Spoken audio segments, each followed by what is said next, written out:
All right, very good. Minutes of June 16th. Take a motion on the minutes that were in our packet.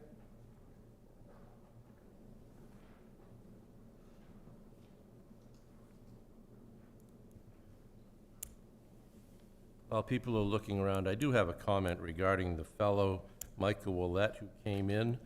The minutes really don't reflect the conversation that we had with Mr. Willett. I think the tenor of our discussion amongst the board members and Mr. Willett and staff was to figure out something.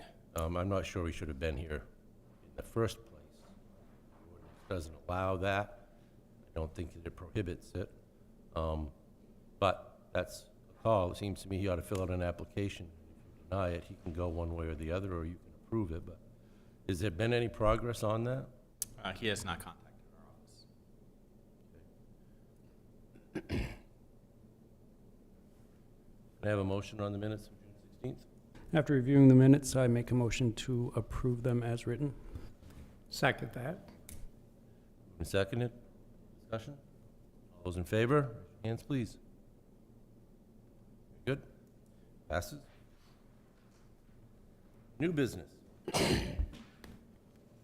Site plan amendment, special exception, Tam Brands, Inc., Procter & Gamble, 2879 Hotel Road.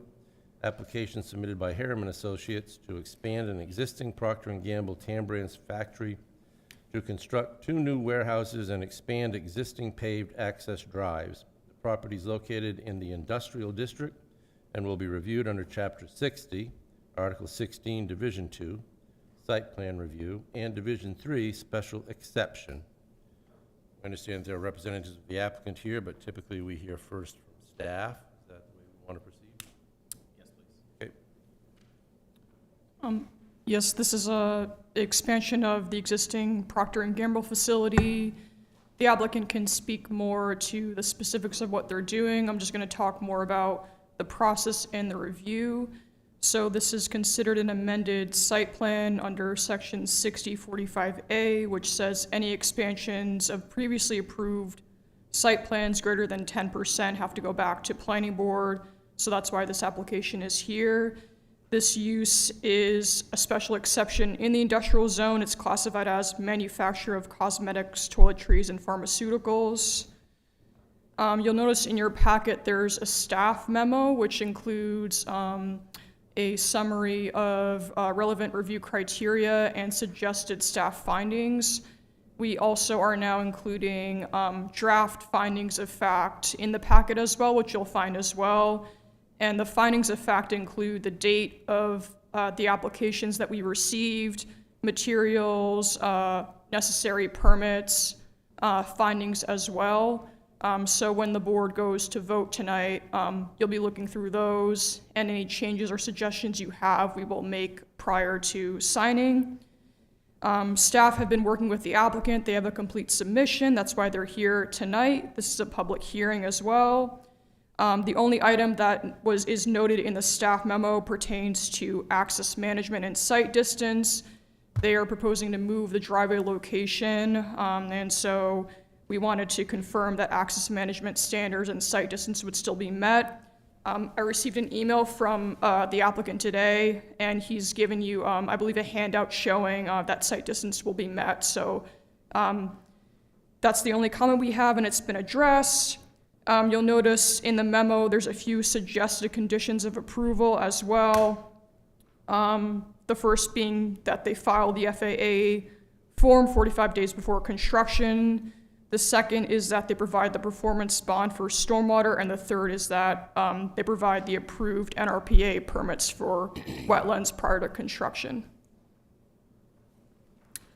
And with that, we would like the applicant and then to generally present their project to queue up any other questions that you might have. You want us to hold any questions we have?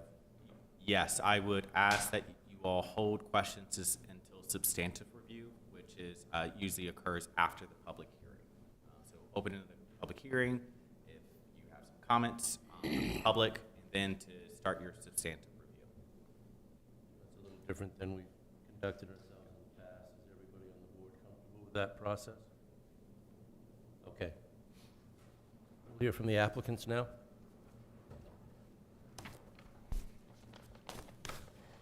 Good afternoon, everyone. My name is David Latham. I'm the civil engineer with Harriman Associates. I'm here with Danielle Brown from Procter & Gamble. One small amendment to what Sam said. I did email the site distance study. I printed out the copies. I have not handed them out yet, so I will do that now.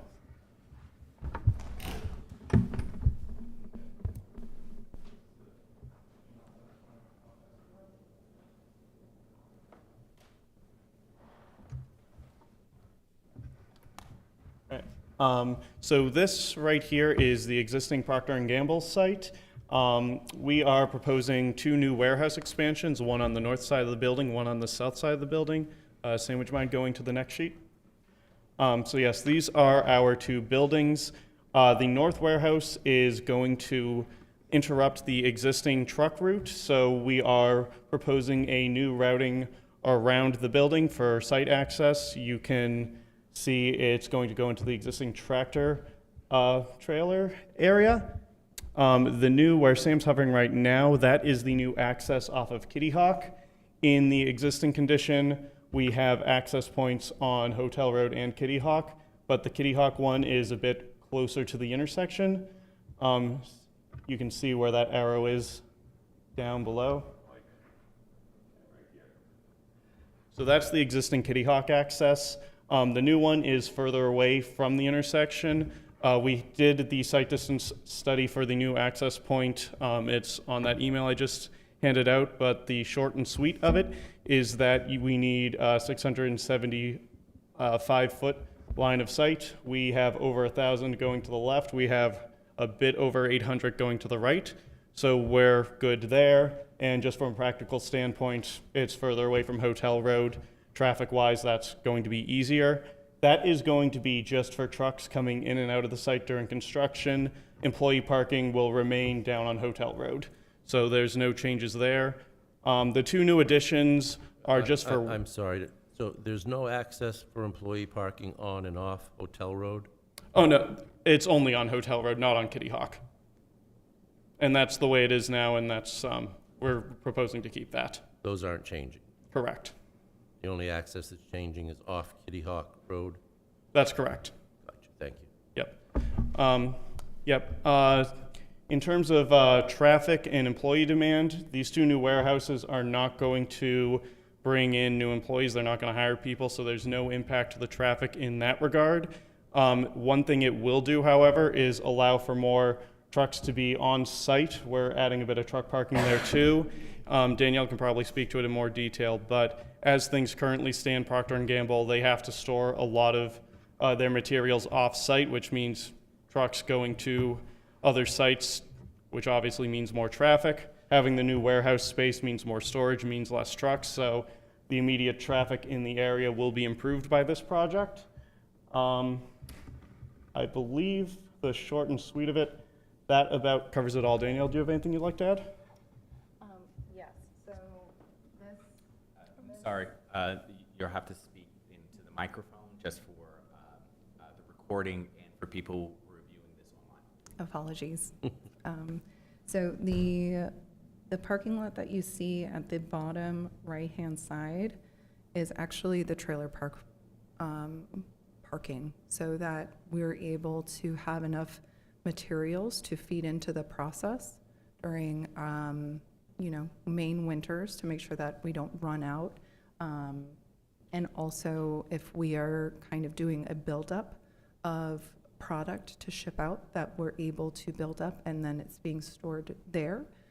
Additionally, we do have off-site storage, and that's what we're looking to eliminate, is the logistics behind shipping raw material and finished goods to and from an off-site storage facility. So.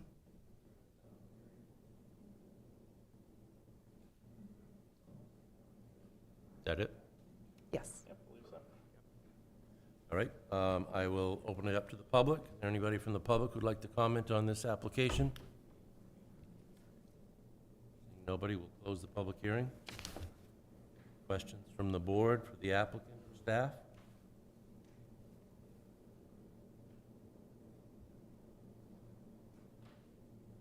I have a question about your stormwater calculations. It doesn't appear that the staff is convinced by them. Staff memo says, stormwater calculation provided in Exhibit 5. The application demonstrate proposed impervious expansions will result in net peak reduction. I'm sorry, that wasn't where I was.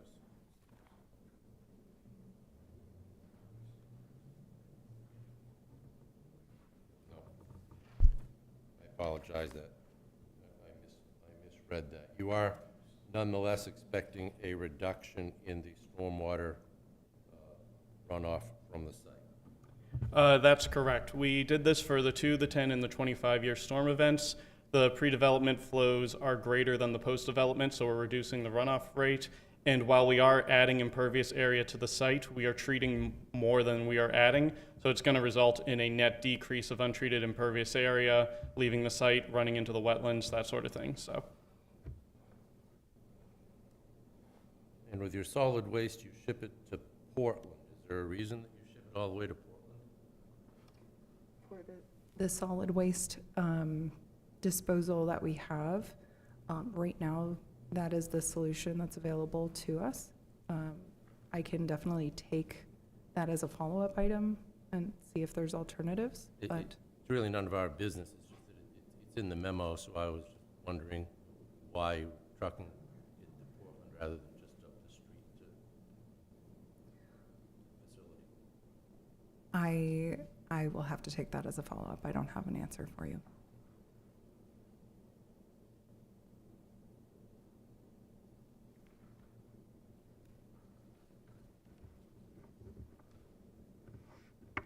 Yes. Yeah, thank you guys for coming today. So I'm looking at Exhibit 14. As it relates to the traffic waiver request, could you just speak on why you guys put that request in? Yeah, so we requested a waiver for the traffic study just because we are not traffic engineers. We would have had to outsource that, which would have been more cost to this project. Just even though we are building 2 new warehouses, it's not going to result in increased staffing. So from that standpoint, we're not adding any additional vehicles on the day-to-day. And as mentioned earlier, these warehouses are going to increase the on-site storage capacity for Procter & Gamble, which means fewer trucks. So basically by inspection, you can see that the traffic is, if anything, getting better, but not being affected negatively. And we just didn't feel that a traffic study was necessary for that, and incurring the cost for that was something we'd rather avoid. Thank you. So I guess my other question is for staff. I know that the passenger trip peak hour is 222 estimated. So I understand that 100 peak trips triggers a traffic movement permit. So I don't know. And I know the city engineer also accepted their waiver request. So I don't know what other thing will be done to address that. If that makes sense. The traffic movement permit for DEP. Sure. I could just speak to just our own local provisions because it's an amendment. If there's a reduction, or if the same level stays the same, it doesn't trigger the 100. If it's producing the 100, then that's when it's triggered. And so the city engineer, through the Chapter 46, he does have the power to waive it, and he thought, for this situation, and they're taken case by case, right? For this situation, it didn't warrant a new traffic study because he could view the traffic study from before.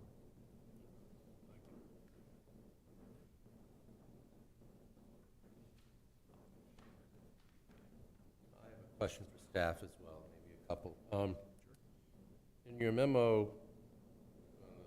don't know, the pages aren't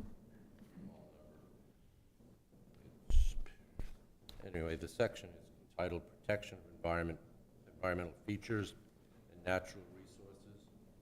It states approximately 12,000 square feet of wetland will be impacted and filled with the proposed development expansion. The applicant states in Exhibit 7 that the application that they're in the process of filing the NRPA permit with DEP for wetland impacts.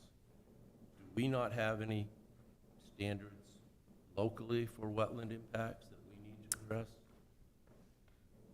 We don't have any specific standards. That is something that you all should look into, developing specific standards on wetland mitigation or protection in certain standards, but because you're absent of those today, it would go directly to the state.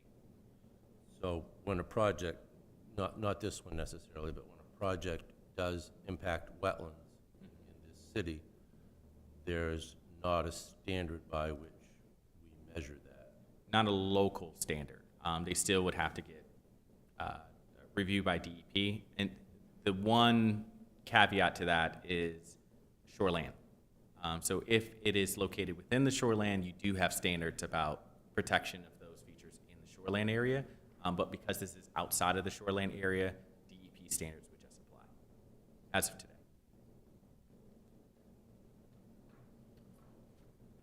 Yes.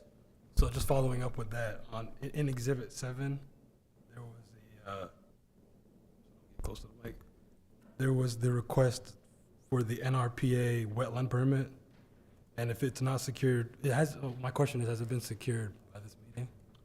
We are still working with the DEP and the Army Corps of Engineers to get it approved. We received comments earlier this week, but that's, ideally we would have had it before now, but the DEP kind of operates on their own time frame.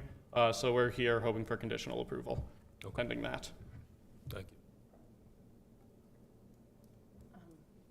Additionally, so for the conditional approval, we wouldn't be impacting wetlands. It is truly to just do our long lead items around this site, not impacting wetlands. So a conditional approval to not come within a certain distance, whether it be 10 feet or whatever's decided, that's what we would be seeking. So.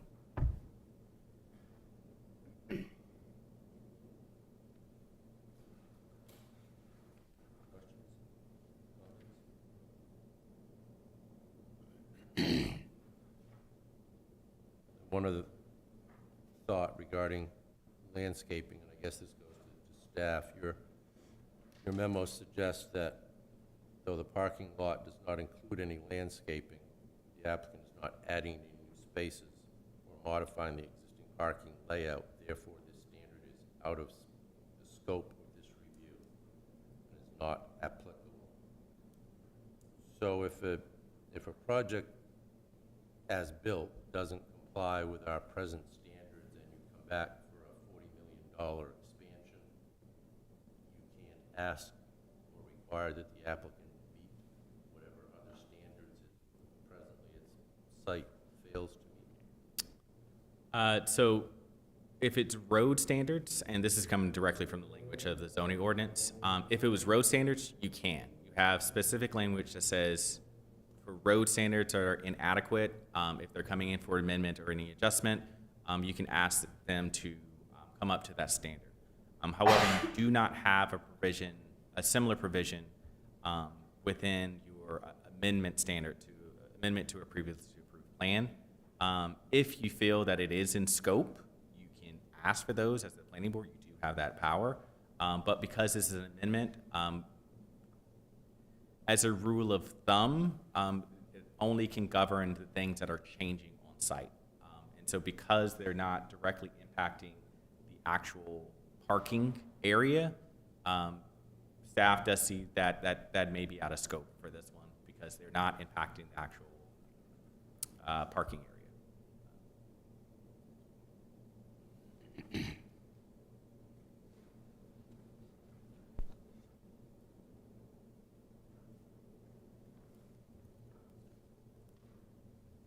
Any other questions, comments for the applicant or staff?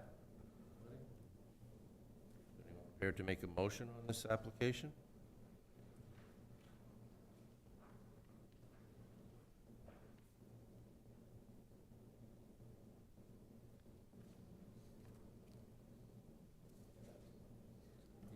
Riley's not here, so somebody has to step up and make a motion. I make a motion to apply the application from Harriman Associates on behalf of Tam Brands Incorporated, known as Procter & Gamble, to expand the existing development located at 2879 Hotel Road, City Assessors PID 120-001. In the Sorry, ind- sorry to interrupt. You started your motion with apply. I did. Approve, I'm sorry. I make a motion to approve the application from Harriman Associates on behalf of Tam Brands Incorporated, Procter & Gamble, to expand the existing development located at 2879 Hotel Road, City Assessors PID 120-001 in the Industrial District pursuant to Chapter 60, Article 16, Division 2, Site Plan Review, and Division 3, Special Exception, with the following conditions. I have none. So is there a second to that? Are you accepting the staff suggested conditions? Get a second to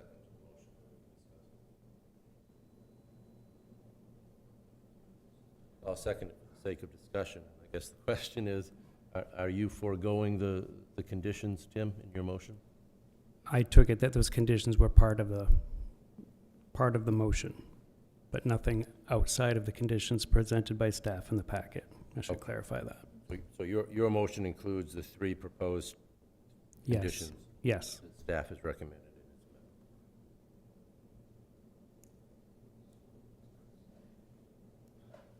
memo. Yes. Oh, second?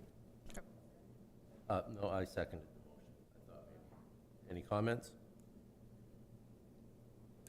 Seeing none, take a vote on the motion. All in favor? Absent. Oh, I'm sorry. I apologize for that. Have you both been paying attention? Kathy, I'm going to elevate you to the voting member tonight. Okay. Thank you. All right. All those in favor of the motion as presented? Passes unanimously. Thank you. Thank you. Get to work. Thank you. Thank you, and thank you for holding this out of cycle. You're welcome.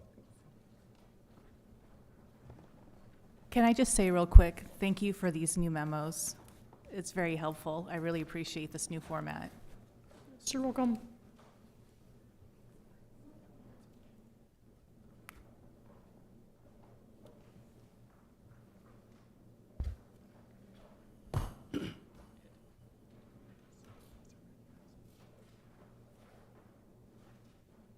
Okay. Sorry, Head. Sorry to jut in. I had just had my hand up for you to recognize me. Oh, about okay. this. Sorry about that. We're not done with this one. I know everyone is shuffling around papers, but you also have a findings of fact and conclusions of law now that you've made your decision. And this is your official record of this decision. This is a new format, and I understand it's a new format, but this is your written documentation of the motion that you just had. So normally here is when you all are discussing if you are satisfied with the staff draft that we have proposed, and if you would like any changes, such as adding in the dates and times of the motions from this evening's meeting. You provided us with the findings of fact, proposed findings of fact in advance. Correct. Based on the motion that was made and approved by the board, we accepted the motion that you proposed along with the conditions that you proposed. I would suggest, unless I hear differently from other board members, that we are comfortable with your proposed findings of fact. If you want to insert the date of the meeting, things of that nature, feel free, and you probably should. I might suggest that in the future, if we have proposed findings of fact from you, that you could consider acceptance of the findings of fact as part of our motion. Absolutely. Thank you. Bob?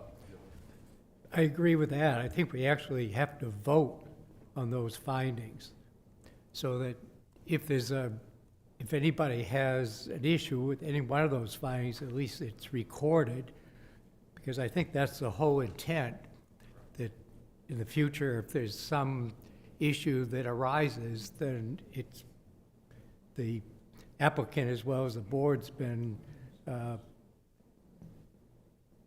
put forth that this could be an issue that might come back that needs to be reviewed. correct in authorizing the chair to sign on the board's behalf. That's in the ordinance already, though. Correct. That would just really apply if there was a no vote too as well, correct? Correct, yes. Because their findings of fact are just your record of the decision. So whether you approve or you deny, you're always going to have the findings. So my understanding too, that there'd be maybe a finding that we may disagree with, but that may not hold up the overall approval. Correct. Okay. Would it be the board's desire that we go through the findings of fact, or are we prepared to say that we've accepted the findings of fact as written? I would, but I think we need to, I think we are really required to take a vote. Okay? If you would like us to do that, Bob?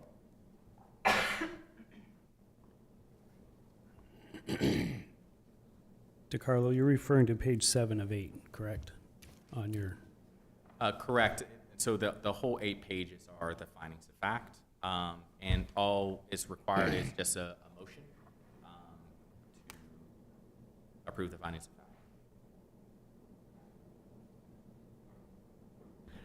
Make a motion that we accept the findings of fact.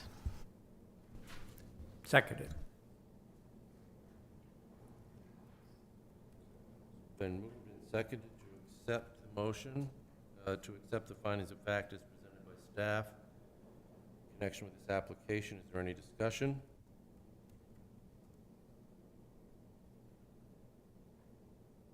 Well, I'll just say that I disagree. I don't think any evidence has been presented on whether this project will alter the essential characteristics of the neighborhood and not tend to depreciate the value of adjoining properties. There's no evidence of that. I don't know why we're approving that, but I don't have a problem with it. There are lots of things I think that this application doesn't address that are in this ordinance that we leave unsaid, and I think that we may need to be more persnickety in the future. And that's completely fine. We just draft a findings of fact for you, and we're okay with you editing anything in that document, but we needed to provide something for you to start to edit. And that's our role as staff. It's really your record. You can say it's not applicable, that section. You can say that you disagree. Personally, you all would have to come to agreement of what the facts are, and then you would vote. Well, right, and I probably shouldn't have raised this as an example because there's absolutely no evidence. We don't have anything to discuss about that particular standard. We're okay with I don't not think it's- applicable. I don't think it's for us to say that it's not applicable. But I voted in favor of the motion to approve this project, and I voted in support of the findings of fact, and I will, but I just wanted to point out that we're still not snuff on all this stuff. Sure, absolutely. I'm on my high horse. I'm not really satisfied with the financial capacity just because it's a Fortune 500 company. Yeah. Doesn't tell me that they've got the money available. Fortune 100.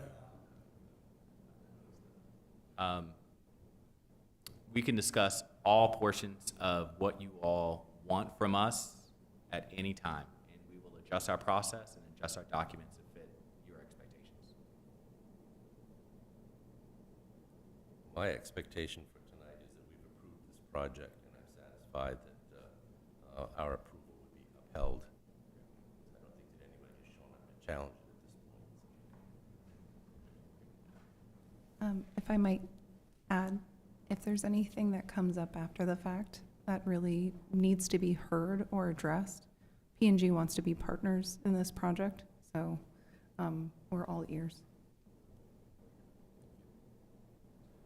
Was there an official vote? I know there was a second to that motion for the findings. We haven't voted on it yet. Is there any more discussion on the findings of fact? Seeing none, all in favor? Unanimous.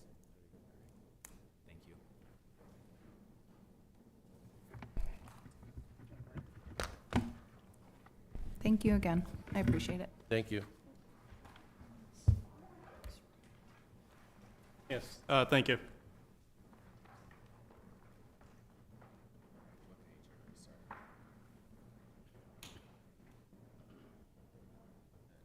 New business, item B, Chapter 60 zoning amendment, discussion of an amendment to Section 60-145B1B to strike the limit to 4 persons employed at a sawmill. Staff? Yes, I will be presenting this. I'm trying to get to the page of our document. There's 688 pages of our online document, so I can present. Give me 1 second, please.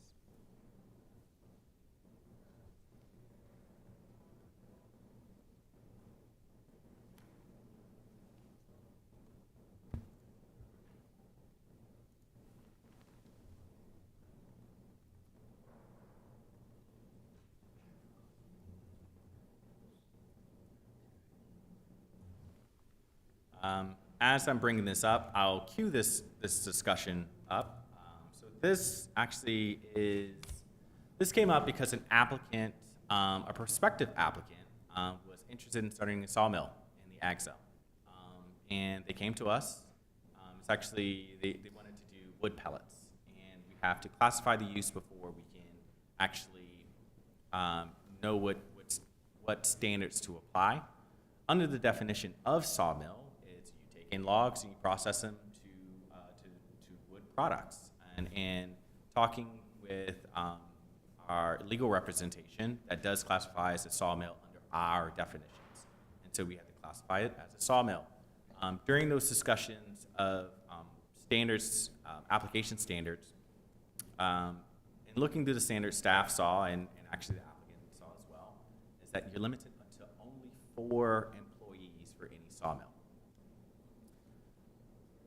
Limiting the number of employees in a zoning ordinance is not a spatial constraint.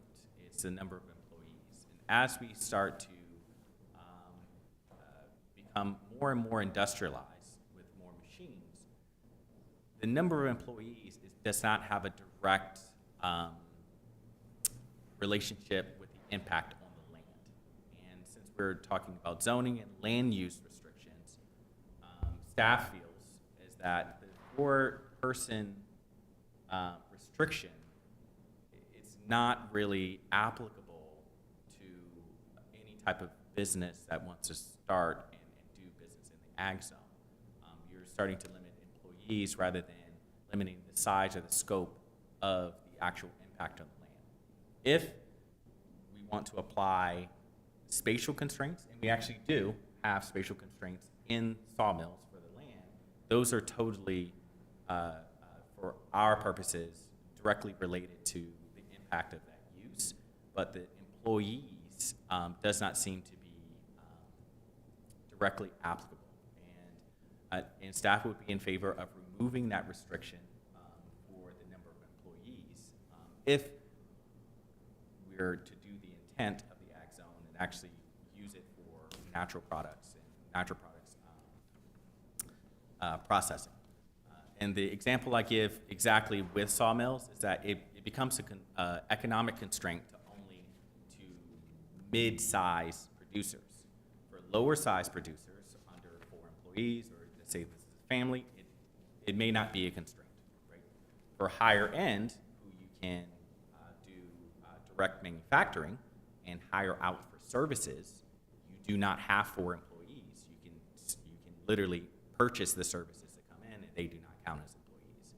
And so the portion of the population that's actually impacted by the employee ban, the employee limit of 4 employees, are mid-level, and those are actually the ones looking through the regulations and looking through our plans, is that we want to encourage the growth of those type of businesses and small businesses rather than just the smallest business and the largest business.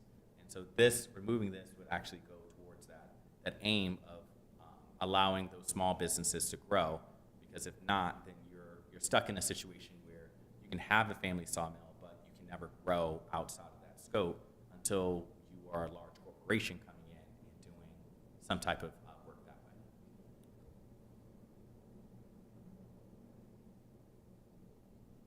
So I wanted to bring this to your attention to see what you think. And this is why this came up a topic.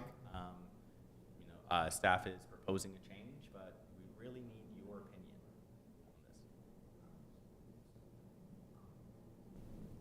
this. Members? Comments? Thoughts? I'd certainly be supportive. I think that we do want a small business to grow. And I think that, so an amendment like this, we're just discussing it tonight. This would be something we'd have to take to public hearing. Oh, absolutely. Yes. No, I think that I agree with what has been presented. Sounds reasonable to me as well. I don't think that the planning board necessarily needs to be involved in employee numbers. I do just have a quick question for staff. It looks like in the proposed motion, you are proposing a public hearing on August 25th. And I think I'm looking at a draft schedule that says our next regular meeting is August 11th. Is the 26th, would that be a special meeting, or do you want to move it to the 11th?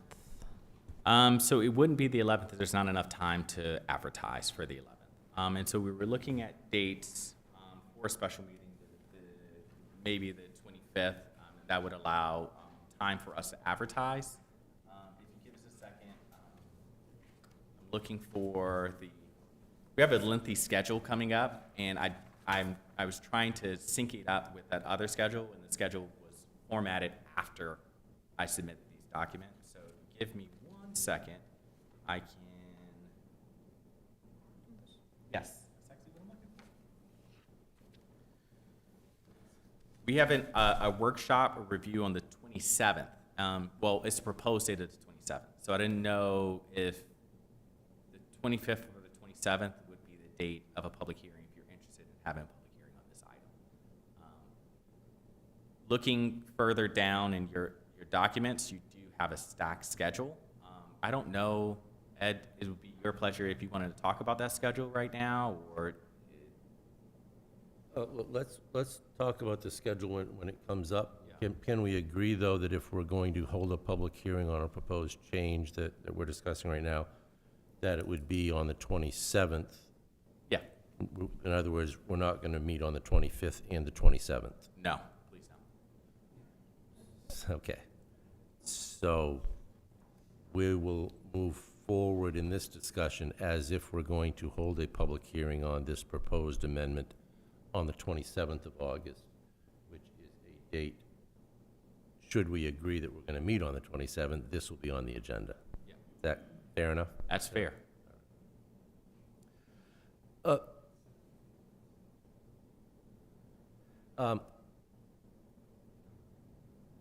So do we think that there may be some other reasons, or what would be the reason that the drafters of this ordinance would have wanted to limit a sawmill to 4 employees?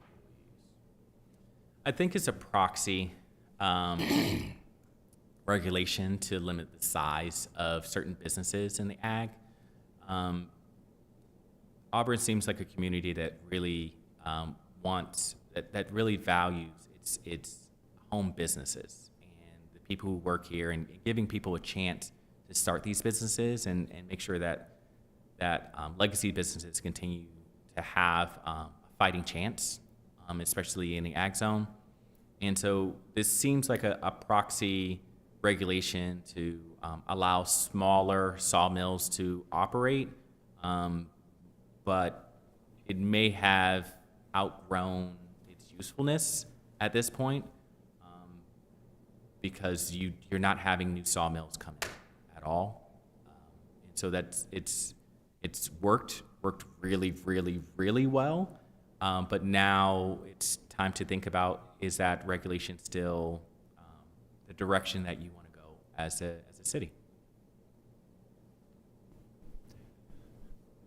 I looked through the other uses allowed in the ag zone, and I may have missed some, but the only other one that seemed to have a number of employees was a slaughterhouse. Yes. I don't know much about those activities, but it's 15 employees. Is there a reason that we limit that to 15? I'm not privy to that reason why we limited it to 15, but any modern slaughterhouse would have more than 15 employees. It would be animal processing, would be the modern term for that. But I think it probably would be a similar case of, at the time the regulations were made, maybe the regular size of these sawmills or these, animal processing facilities were a certain size. Should we eliminate that one too? I would say so.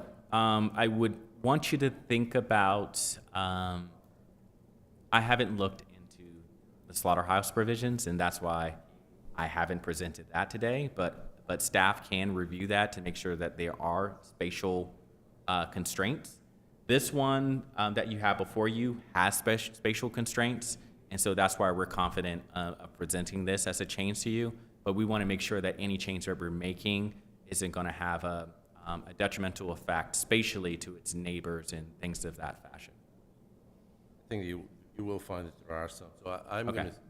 I would urge that if these artificial limits on numbers of employees are not germane necessarily to the operations that we're trying to review and regulate, then I put the slaughterhouse one on there too, and we can maybe as a group won't want to take that limitation off. You can have a proposal that you present to us, and maybe we'll agree with removing both, or maybe we just choose one. I like the idea. However, when you schedule a public hearing, I have to have these documents to the clerk, and it needs to be available to any person of the public to review. What's our date of our next meeting? The 11th? And then So is you it, were proposing to discuss this on the 27th. I need to check with the newspapers if there's enough time on the 11th for you to officially schedule a public hearing on the 27th. It's all about the newspaper dates and doing notifications of amendments. And so I will develop this amendment for you all, but I need to make sure that there's enough time to advertise the actual wording. When you take a vote, this wording will be at the public hearing. And you're voting that you're in agreement with the wording before you. I do not believe staff can take a general direction of scheduling the public hearing without your vote, of seeing the actual words that we've drafted. And that's the only reason I have a little bit of pause with the other one. Can we just take a moment then to look at what our amendment process is, just so that we, Absolutely. it sounds a little cumbersome. Can you go to the amendment section and submission? May I make a comment? Yes. I don't recollect exactly why this four-person limit was put into the ordinance, except that my sense is that the feeling at the time was when you begin to size up an operation and it becomes more than 4 people, I'm not sure about that number exactly.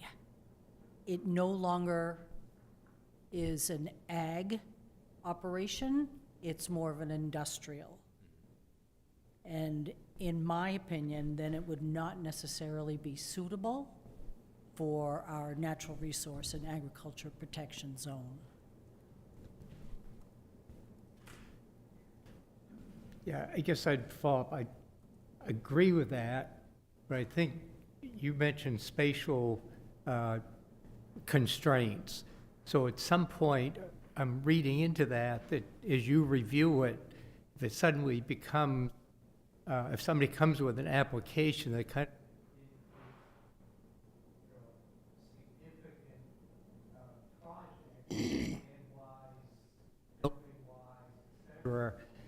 that it's probably going more towards industrial and be more applicable to be only in the industrial zone. The way that it needs to work is that if you want spatial constraints on the actual impact of the use, you have to place those spatial constraints in the provisions themselves. So we would not have the ability to say, hey, this is very large sawmill, and we don't want this in the ag because it's a permitted use in the ag. You would have to put those constraints in the provisions themselves, as sawmills or slaughterhouses over a development size of XYZ are not permitted in the ag zone and shall be only be permitted in the industrial zone. So those are constraints that you can place, but we're not going to be able to subjectively staff say, this is inappropriate for this zone and we don't want it here, because that is going to be a policymaker's decision. So we do not have those spatial constraints to work with at this time. So yeah, your only spatial constraints are the distances away from district boundaries, residential dwellings. And so you're requiring 250 feet away from any district zoning boundary or any residential dwelling. And so that's the spatial constraints you currently have for sawmills. And so if you would like more, we can place more constraints on those type of uses. The sawmill applicant is still going to have to file a site plan application. He's going to have Correct. to meet the traffic standards, the noise, the stormwater runoff, et cetera. It isn't just that as long as he is in the ag zone, he's 100 feet or 50 feet from whatever Correct. resources, he can do it. Yes. It's still a review process. The only thing that we're removing from the review process is the number of employees. Correct. We may find that it doesn't fit because it doesn't meet the site plan review standards. Correct. Yeah, that it doesn't, it violates some specific standard that you have. And so you can say this violates this standard and we don't feel that we are going to approve this project based on the standard that is violating. But I guess, as a question, do we even have those standards to say for a wood pellet facility not to go into you say traffic, but could they develop roadway enough to take the extra traffic? Would the argument, they're going to keep the decibel level at a certain rate. They're going to have lighting. And I bring this up because we have a hard time with some of these developments where engineers can come up with good arguments that we will meet what the standards are, whatever they might be, and we can't really argue with some of these engineers. So it becomes more subjective as opposed to objective. So, and I guess, and again, I kind of have to now begin to rescind what I said earlier. I think maybe Kathy's absolutely right. If you're operating a small sawmill, you can probably do it with 4 people. So you bring it in, you might be, cutting up logs for, local projects. But when you get to a point of a true sawmill that's preparing finished material for Hammond and Hancock and so forth, no, that's not fitting in necessarily an ag zone. I think that's truly getting to an industrial operation. I think we're digressing heavily from the point of this discussion, which is simply striking the verbiage from that line. And I think we need to stay on that topic of striking the verbiage on that line and not get into hypotheticals and other things like that. And I can agree with that, because I think we need to take it to public hearing, because that's where we'd truly be discussing and debating and coming to a vote. At the risk of irritating Tim by continuing this discussion, I just want to respond to one thing that you said, Bob, because it concerns me. Engineers can come in here and they can wave wands and say this isn't going to happen or this will happen. You don't have to accept that. I sense that a lot of board members think that they have to accept what an applicant's engineer says. That is not the the case. They have to convince you. And you don't have to accept what they say. And I know that when we get into our little workshop on application review, that's going to come up because the Maine Supreme Court recently announced that yet again, that we don't have to accept what is said, just at face value. So I think I'm prepared to rely on what our ordinance has for standards, but, and make a decision with each application that comes forward. And I recognize what Tim is saying, and what's before us is simply whether we would entertain an amendment to the ordinance that would eliminate the ceiling for employees in sawmills in the ag zone. And I guess since it's coming to us from staff, we do need to have a majority say we're prepared to entertain that amendment. And I don't see any requirement in our amendment procedures that says that we have to do this on the 11th and then have the public hearing at a later date.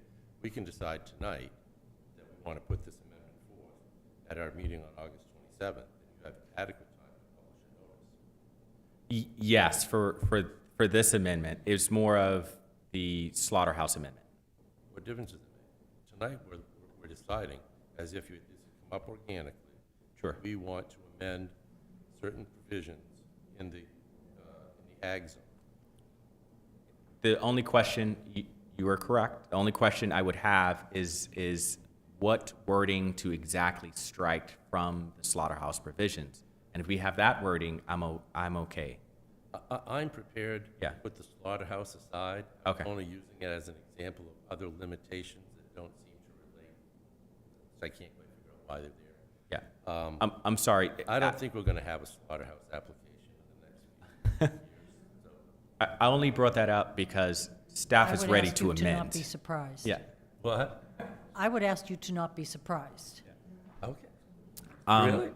Staff is only bringing it up just because we're ready to amend the provisions. If you say you want to amend the provisions, we will create it.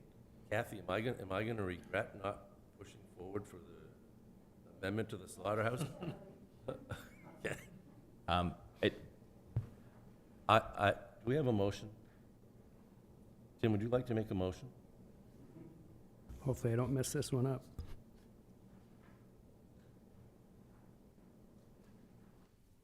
I make a motion to schedule a public hearing for the amendment of Chapter 60, Section 145, Agricultural and Resource Protection Use Regulations on August 27, 2026. I'll second that. Thank you. It's been moved and seconded. Do you want more specificity that we're talking?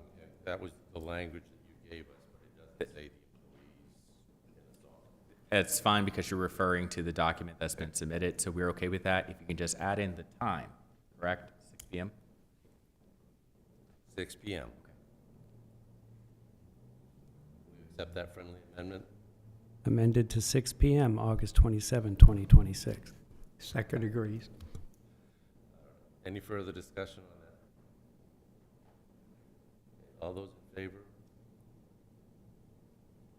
Thank you. Unanimous. Thank you. As we go into the next topics that we will be discussing,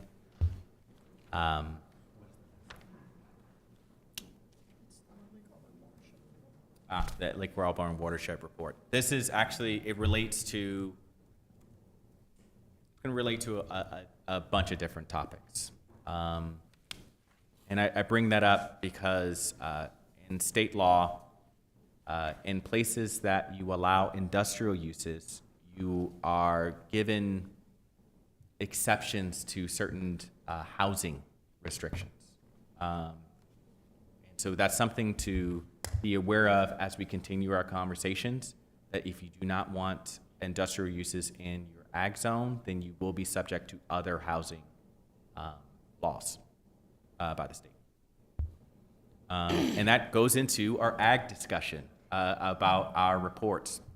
I don't think that reducing or increasing the number of employees changes the use from non-industrial to industrial. Correct. Yeah, so that, I Yes. think what you're telling us is that our ag zone allows industrial now there will be subject to some housing development. So, yes, so as long as you allow industrial uses within your ag zone, then we are not subject to those state regulations. But I wanted to just make people aware of that fact, that you're not subject to those regulations because you have industrial uses in the zone. Okay. All right. I'm going to introduce the next topic. New business item C, Lake Auburn Watershed Report. Staff will present building permit data in the Lake Auburn watershed for the last year. Yeah, before we get into it, I don't know if anyone else said, I had 2 copies of this in my packet. One has a little bit different font and larger maps, but other than that, the content seems to be identical. Did Right. anyone else run into that? Which one are we going to be running from, or does that matter? I think they're identical. I read one with each eye. They are identical. We printed them twice. One with bigger font, so you can see the information. Well, speaking of that, and I'm going to digress now, back to the P&G application. We got this, and the font size is absolutely microscopic. I cannot read anything. Okay. What we can do about that. This was not, I could see the lines on the pages and see the maps, but I cannot read.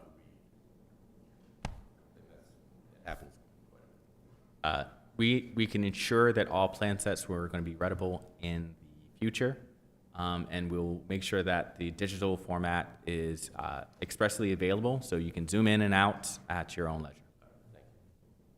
All right, Lake Auburn Watershed Report. This is a very short report, and so per year, only 3 dwellings are permitted to. We're only permitted to allow the construction of 3 dwellings in the Lake Auburn watershed per year. In prior years, since this regulation has passed, we've had 2 permits approved to be constructed in the watershed. One has been completely constructed. The other one, a permit has been issued, but the CO has not been completed just yet. And so that's what you'll see in your report. It is very brief. You will see a mention of 2 other permits that have been approved, that the parcel itself, a part of the parcel itself is in the watershed, but the actual dwelling is not within the watershed. So from the last 3 years, 2 dwellings have been constructed, and I provided the data from our SmartGov, where we are actually getting permits in, and also the maps, so you can see exactly where they are. And so that is the shortest report I've ever made in my career, but that is the gist. I've also was requested, basically it's requested of me, have these dwellings constructed had an adverse impact on the watershed. And it's my professional opinion that they have not, because it's only 1 dwelling has been constructed, and to measure the impact of 1 dwelling a certain distance away from the water, where the water is actually measured for turbidity, would be it would be hard to say that this 1 dwelling this distance away has had an adverse impact on the water quality for the entire city.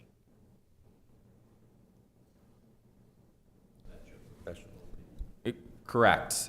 That's my professional opinion. I can be swayed.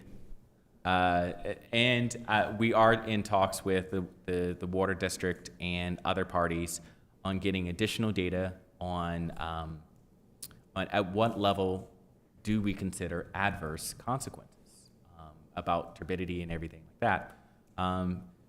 I've been given I was going to say Spark Notes, but I don't think Spark Notes are a thing anymore. I'm just showing my age. Sorry about that. The version is that basically the levels of turbidity in the Lake Auburn watershed, they will go up and down throughout the year. Just as the amount of water in any aquifer goes up and down throughout the year, and at different points, their turbidity, which is one of the measures of water quality, decreases and increases. And so instead of trying to waffle my way through this conversation of exact numbers, I thought it might be better if I bring in the experts so they can actually explain some of the levels and some of the levels that they are monitoring on a day-to-day basis to see what is an adverse consequences. And that way you can get a more well-rounded view of what may impact water quality when we're talking about the Lake Auburn watershed. I would welcome that presentation, that discussion. If we don't have a stacked agenda, and that can be done in the next couple of months, it can be arranged. I would like to see that on our future agenda. But before we leave the topic, how many acres are in the Lake Auburn watershed? I do not have that answer. I knew that question was coming up. I posed that question. I do not like giving incorrect or incomplete answers, and so I'll get that answer. Let me try it another Yeah. way. Do we have at our disposal a map that will show the Lake Auburn watershed? Yes, you have a GIS layer of the Lake Auburn watershed. However, the one on GIS, I don't know if it's been updated. And so again, I could take that layer and quickly show you the acreage that is in that layer, but I want to get, I want to make sure I'm delivering an accurate acreage of the watershed itself, since those things have changed very recently. Forget acreage. Can we see it? Absolutely, yes, sorry. Yes, Mr. Beal. Yes. Yes. Speak up, though, so that we all hear you. You don't have to necessarily go to the mic, but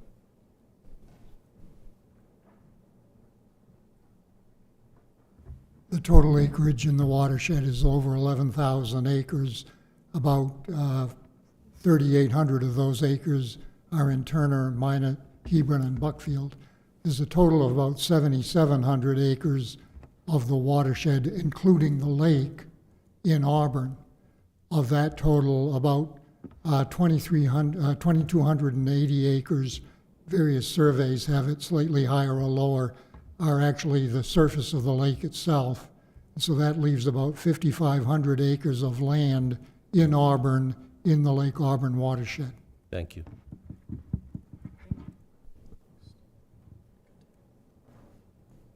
So the purple is the watershed? Correct. The area in purple is the watershed. There has been slight changes to this, so just be aware of that. So in that entire purple area in the city of Auburn, we can only build 3 houses a year? Correct. Holy that. Can I interject? Yeah. I believe, and correct me if I'm wrong, the genesis for this was when we first, a couple years ago with the Lake Auburn watershed stuff, when we were talking about allowing building, we were going to allow a trickle effect of building within the Lake Auburn watershed to look for changes in the water level, and over time, that number could be increased as long as water quality was not impacted. That's what I recall, but I'm not saying that's what it is, but that seems very familiar. And this report that you give us is on dwellings. Correct. Within that watershed area, are there other uses that are allowed other than dwellings? Yes. Because a lot of that is like Route 4. Correct. So you could build a car dealership on Route 4 out beyond St. Philip's Church, or you could do 101 things. As long as it's not a dwelling, you could have unlimited number of them. There are limited uses in the watershed, but you are correct in the gist of, yes, you can do other things other than create dwellings in the watershed. Do we know why dwellings were singled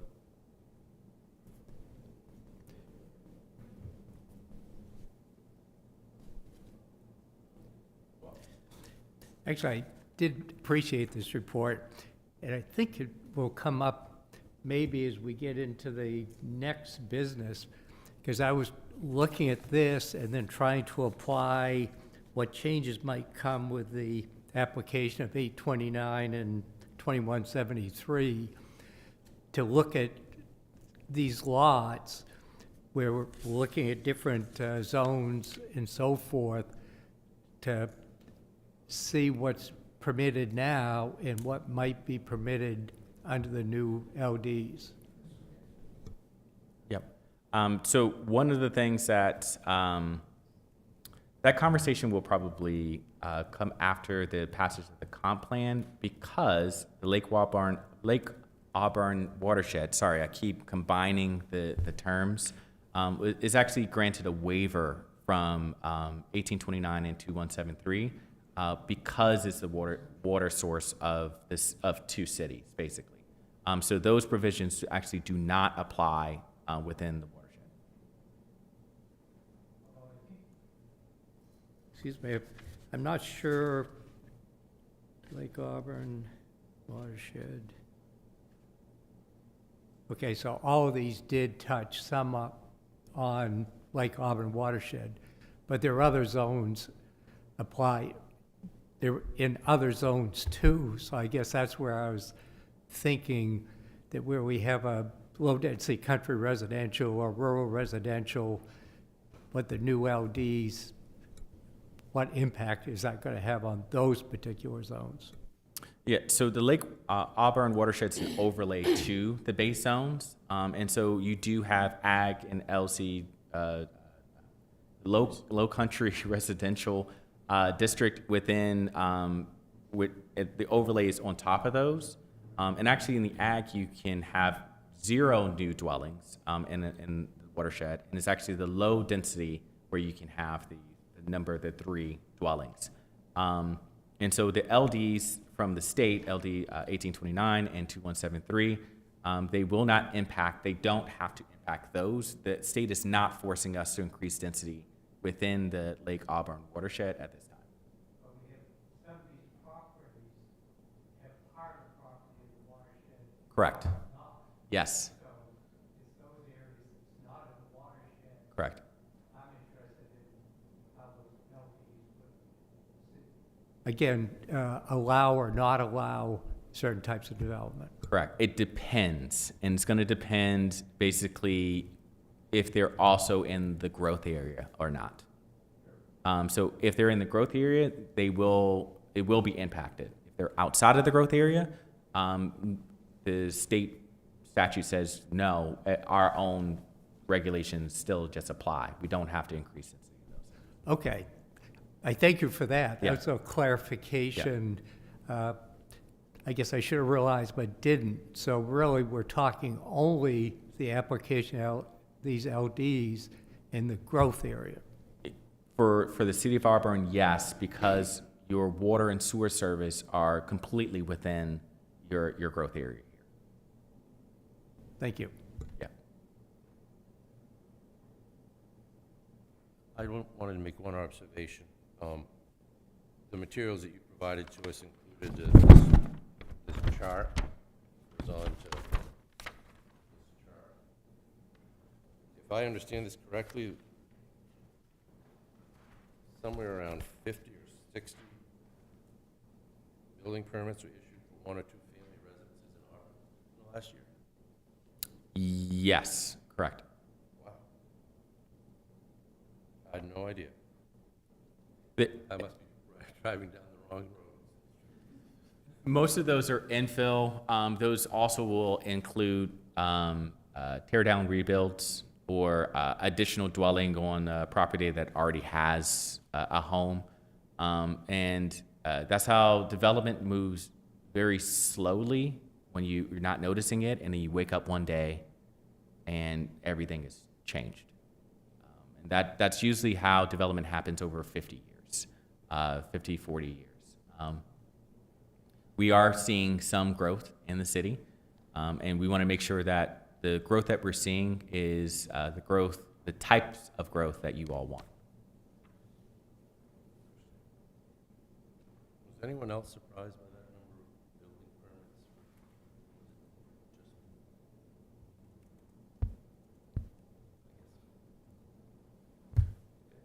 Well, I looked at the address for a lot of them, and a lot of them are in the outlying areas, places you wouldn't really see.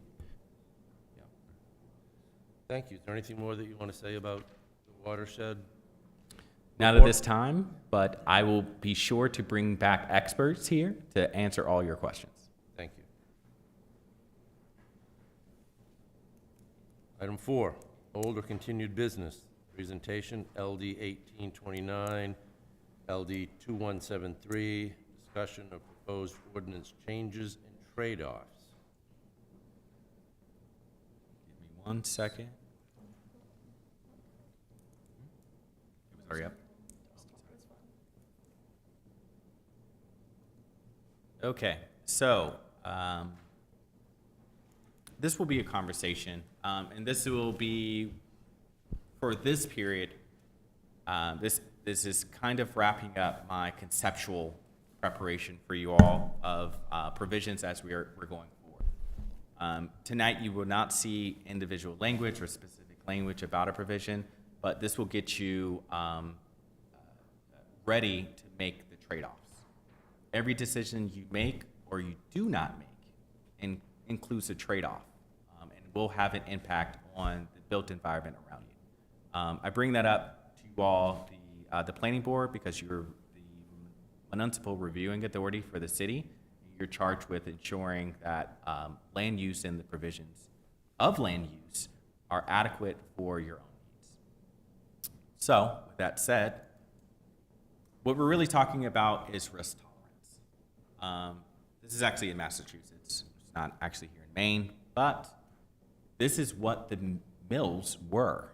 These were factories and factory places next to dwellings.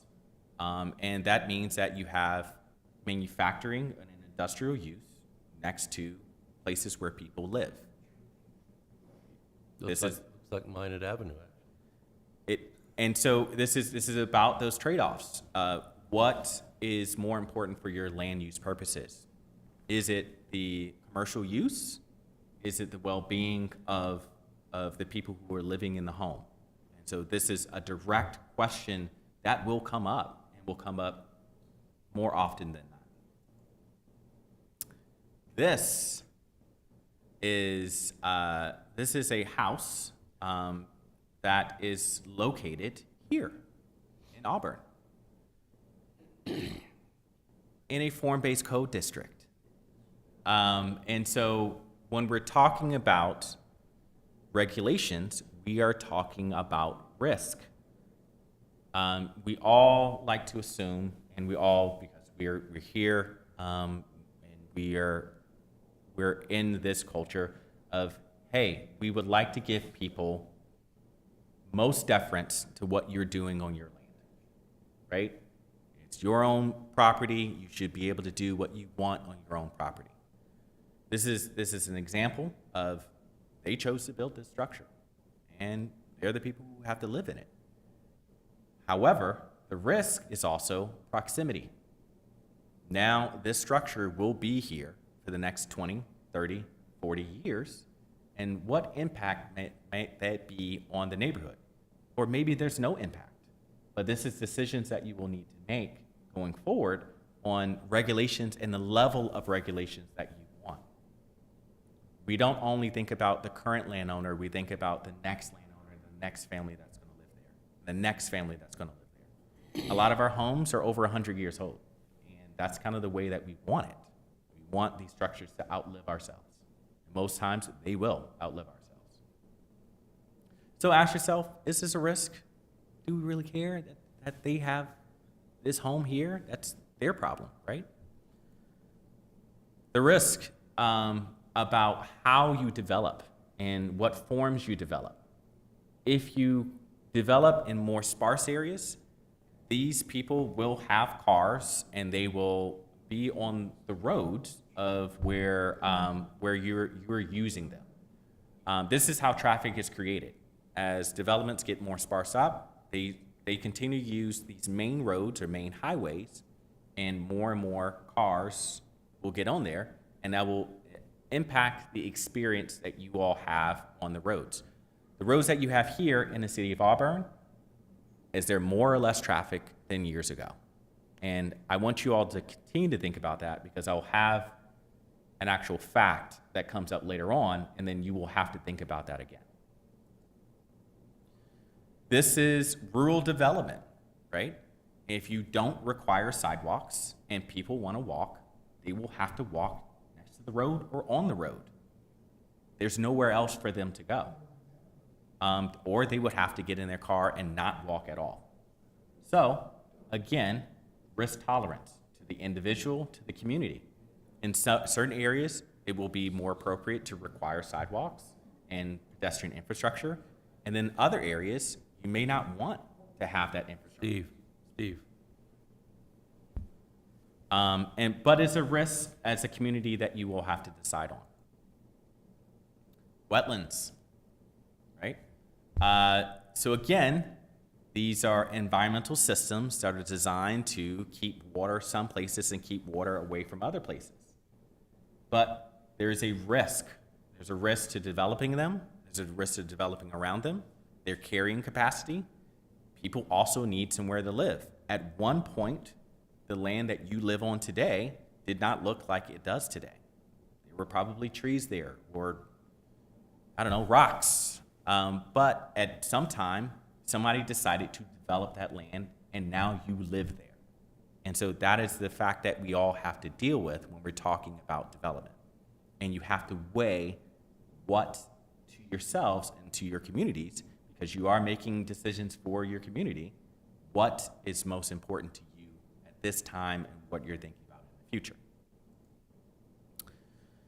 So there's a bunch of human needs, but when we're talking about land use, there's three interrelated human needs. There's the environmental systems, and on top of the environmental systems, there's the physical systems that we create, and on top of that, those create the conditions for our social systems, which make everything work. The land is fine without us, but if we want to be there, it requires working together to build something, and it requires us building physical systems to operate them. Everyone thinks social is optional. What happens when social systems fail, confidence fails, our systems fail, and then everything that we rely on starts to fail. This is just a picture of the Dow Jones, and this is what happens when people start believing something that they previously thought was a fact, that this company is valued XY height. We no longer believe that, it drops. And there's real world consequences to that. There's money loss, which means that there's resources lost, et cetera, et cetera. And I bring that up because everyone wants to think, oh, social systems, oh, that's, that's icing on the cake. It really isn't. It's actually, it's how everything else works. So land use as physical rules, right? It impacts environmental systems. It will have an impact on environmental systems. Currently does, always has. It impacts social systems. So the rules, the physical rules that you're making for land use will impact both the physical and social systems. It directly addresses some physical needs. You need to go out to the grocery store. You need to travel from A to B. That's a need. You need to go to work. You need to be able to get there, and you need to travel somewhere on those physical systems. And it sets the foundation of social, as I discussed before. So really, I'm going to return to this, risk tolerance and values. They are essential environmental systems. That's why you have the watershed protections that you do. You mess with them, now you have to go and think of some other solution. And that's actually why engineers exist. You can have engineered solutions, but they're expensive and they cost money, and you will pay for them in time and resources. People need services to live: food, travel, production, work. You have physical and social needs. We're human, so unfortunately, we're social creatures, and punishment is isolation. That's what we do. That's how we punish people. We put them in isolation. And social infrastructure makes everything work. The law only works because there's someone to enforce it. Family, those systems, productions of goods. If you have a factory, you need workers. And if you need workers, you need a system for them to work within. Then we talk about the scale of decision, because all these decisions work at different scales, and scales that you directly will be impacting with your decisions going forward. I'll put region at the bottom because you're indirectly impacting those, but it's not a direct one. And so I like to start at the city scale. Subdivision regulations, those are general in scope. Street standards, again, general in scope. Uses, the full gamut of uses that you are allowing in your city, right? Then at the neighborhood, zones, the separation of these zones and the different places that you're seeing. Open space standards, how those connected to each other. Uses, specific uses that you will allow in this area and not other areas. We just talked about the ag. And then at the site, setbacks, heights, open space requirements, lot coverage requirements, connection requirements. You know, if you're allowing people to do cul-de-sacs, those are good for the site. What happens if you're in a very, very dense area and everyone does a cul-de-sac? What happens to your street network then? Something to keep in mind. And then region indirectly, services and employment. Here in Auburn, you are considered a super regional service center, which means that you have created services here that all the other places rely on. Your retail areas is over 2 million square feet of retail space. To fill that need, you have to have over 200,000 people. So you are the service center for these other places. And that directly relates to employment and the types and amounts of jobs that are going to be available here for yourselves and for others. And then services, you know, healthcare and things like that. So the things that you all have to think about, and then it directly flows into your taxes. If you have more commercial uses, more of that tax load are going to be on more commercial properties. Now here's the fact. In 1960, you had an estimated population of 24,500 people.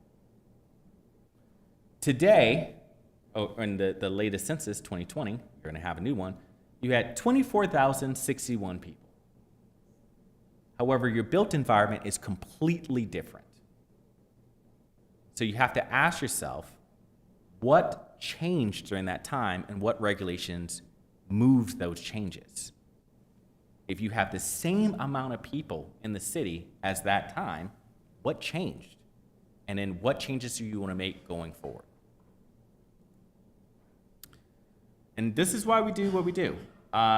This is what happened, actually. You have more diverse employment options. The mills they're not here anymore. Just a fact, you have more diverse employment options. You have more single-family home development. You have more car travel, more traffic. You're more spread out. You have more speed on the roads, right? You have less social infrastructure, and then you have less accessible open spaces. This is a fact. Before, your open spaces were actually private land. People don't care. You go on someone's land, you go fishing, whatever, you go down to the river, it's fine. Development changes now. Now you're having to go to these designated open spaces and do for recreation, for exercise, and things like that. So what affects that? Retail and industrial zoning, more diverse employment, more single-family home development is subdivision standards change, density standards change. You didn't used to have a lot of density standards then. More car travel, more traffic, road standards have changed. More spread out, more speed, less people, road standards again, the width, and density standards have changed. And you have more restricted density, so people have to be more spread out, right? You have less social infrastructure, and that has a relation between where the structures are on the site and how the distance away from people and zoning, and less accessible open spaces. So again, subdivision happened in open space standards. So this is a direct example of that, of where we're talking about traffic and lane size and why it directly relates to zoning and lane regulation. What actually happens is that you start having traffic, and this is called induced demand. So you add more lanes, right? You see it right outside this door, by the way, right? And where before you could park on the street, now you have 2 lanes each way. Well, what happens then? Because you have more speed closer to the pedestrian. So less people want to walk. Less people feel comfortable with walking, which then, okay, well, we move further away and we'll add another lane, and thinking that we will decrease traffic. It doesn't happen. You have induced demand, so more people come from farther away because they can go faster and to the same section, and you still have the same congestion.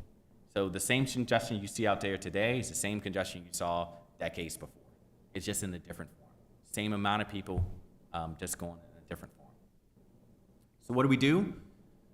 I'm asking you to think at multiple scales at the region, city, neighborhood, and site when we talk about these regulations and how they relate to each other.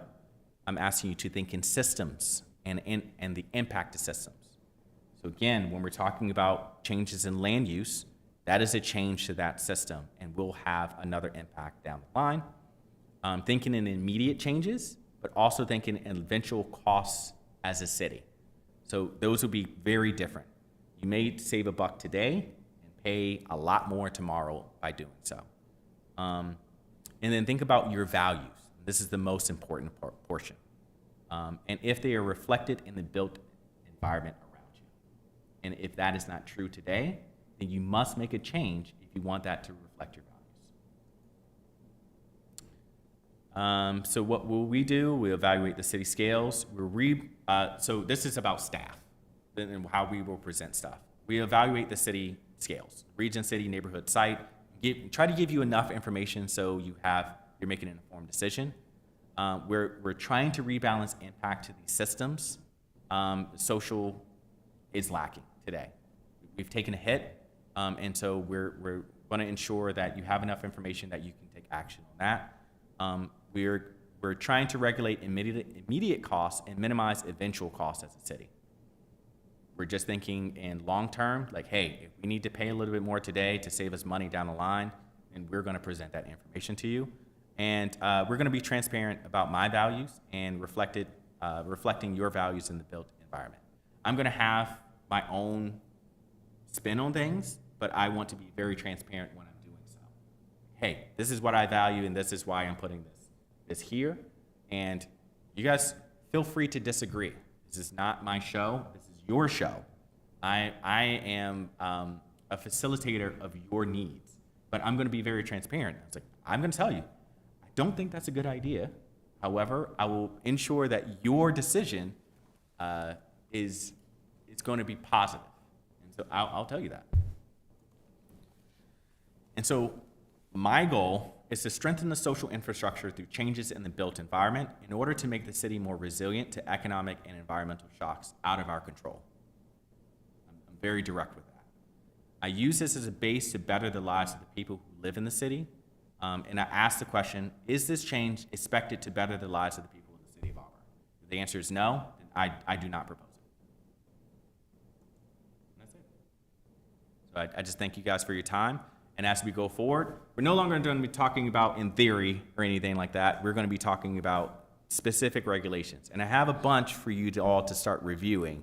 So anytime we have a workshop going forward, you're going to be looking at real language. Thank you. Any questions? That was very thoughtful. Thanks. Your last comment about turning these ideas into actual changes or amendments to our ordinance and the practicalities of that. At what point do we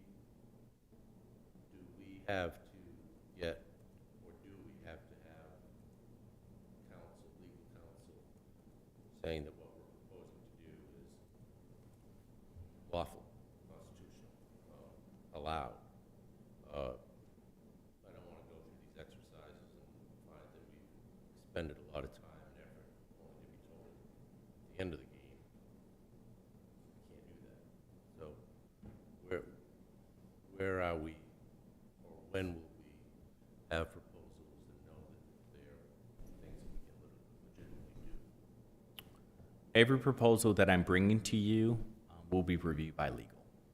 That is my goal, and actually has been the holdup why you haven't seen language before, is that we've been waiting for legal to review certain provisions before I can bring them to you. It's just best practice. I don't want you to spend a lot of time on something, then be told, no, you can't do that. Through practice, though, I will say that anything that I'm bringing forward is a flavor of something that has been done somewhere else. I'm not creating brand new ideas and new provisions. I can't afford to do so. I need to bring something before you that has been shown to work somewhere or been shown to be legal somewhere. That might be in the state, that might be in the region, that might be in the country, in a different state somewhere, but it has been done before. And I'm using my background in understanding the structure of land use law in Maine to give you my best version of that.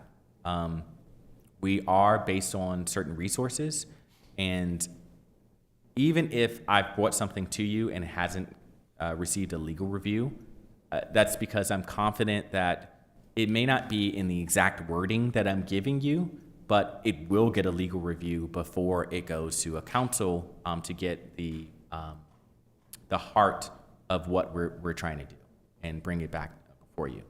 I'm a little bit antsy about waiting for legal review for every piece of wording. Like, as you saw tonight, sawmills did not get a legal review because we're removing an employee limit, but I think that will be okay. And I'm going to use my professional judgment on that one. And I asked the question only because we are looking at a pretty stacked number of meetings over the next few months. Yes. And a lot of time and effort. And I just would like to know that we front-loaded any potential issues and have answers. Correct. Yep. Your presentation is actually kind of concerning. When I look at our population, we've stagnated at best, if not atrophying. And that, to me, screams huge problem. And I don't know what the answer is. I got pieces of what the answer might be from your presentation. Thing is, we have 9 different opinions on this board as to what is Auburn's future. Is it grow, grow, grow? Or is it keep, keep, keep? There's trade-offs to both.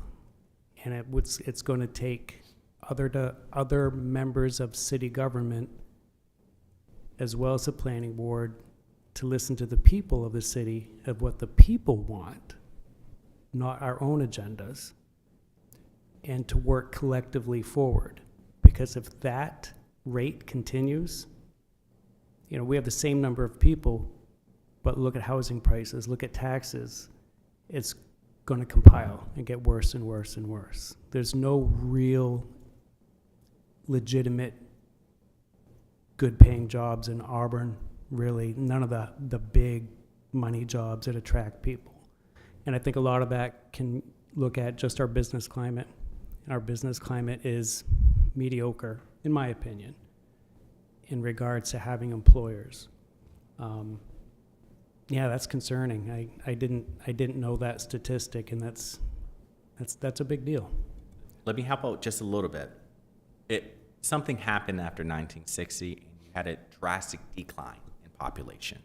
And then you've been working your way up since post-industrial collapse of your intercities happened, basically. And you lost a whole lot of population because your employers were no longer here. The mills went out of business, so people left. They're going to follow the jobs. And now you're just now coming up to that same level, but without those larger centralized employers now. Right, but Auburn's largest centralized employer now is Walmart. Am I wrong? Auburn, if Auburn wants to be successful and Auburn wants to have the amenities for its people, it needs the tax base, which comes from the people working for employers that pay good rates, and a diversity of of employers, and for a diversity of people. And it's a concern that we don't have that. And that's something that, as a father of 2 children myself, I'm thinking to myself, well, there's not much in this town to keep my kids here. And that's part of why I came on planning board, is try to make a difference. But anyway, I've said enough. No, it's great. Part of your role is to create the conditions where those can exist. And that's the whole point of the presentation. You're creating the conditions. I guess, of course, I think the community is speaking now, has been working to listen and put together at least a view through the comprehensive planning process. So I think that we need to be aware fully of what's in that document and what the group that's been working so long and diligently, and that's what really the council is going to be looking at for whatever we bring forward. We've got to ensure that we're supporting what's coming out of the comprehensive planning effort, for one. And I guess I'm hoping that we don't start diving in too early in making suggestions for ordinance changes until we fully understand and we have that full document in front of us and have had time to digest it. I think there's a real balancing act. You know, we got federal rules and regulations, we've got, the state with these LDs, and so what we do is going to have to reflect the comp plan. And in fact, any change you make has to be consistent with the comprehensive plan. And you're in luck. August 11th, you will be sent the first draft of the new comprehensive plan the same day that the comprehensive plan committee will get theirs. And I'm doing so intentionally so you have enough time. Your official recommendations to the council don't happen until after the handoff of the comprehensive plan to you all in, I believe, in October, correct? In October.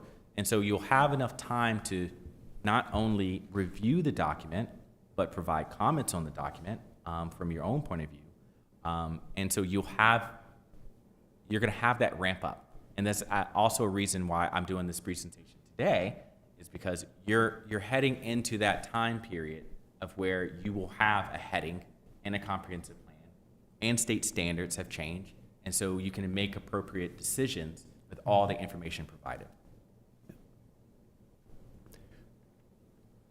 And we take that actually to public hearing ourselves before it goes up to the council. So I think, again, the public will have a chance again to come forward, and they too have access to this plan to look at themselves. So it's important for the community as a whole to fully understand it. Essential, yes. And I guess the other, and what we did tonight in improving the application for Procter & Gamble, that's the type of anchor of, employment that it's thankful that we were able to attract that to Auburn years ago, and glad that we continue to see expansion of that facility, because that, again, is balancing the tax burden from resident, there needs to be a balance between what we receive for tax revenues between industrial, commercial, and residential, because we can't rely upon residential tax base to sustain this community.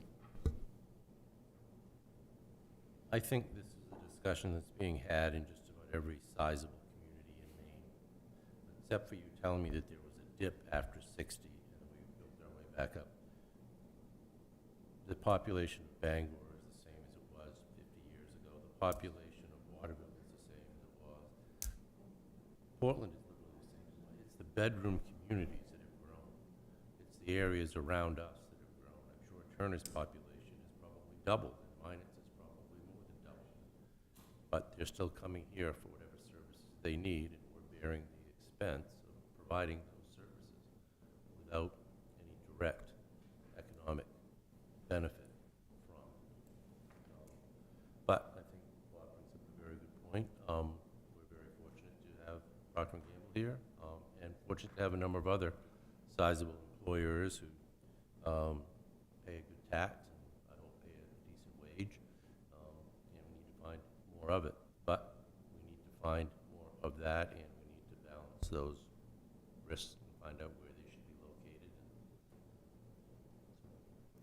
a lot of fun.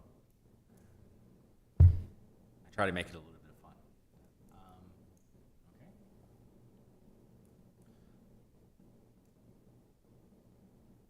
of fun.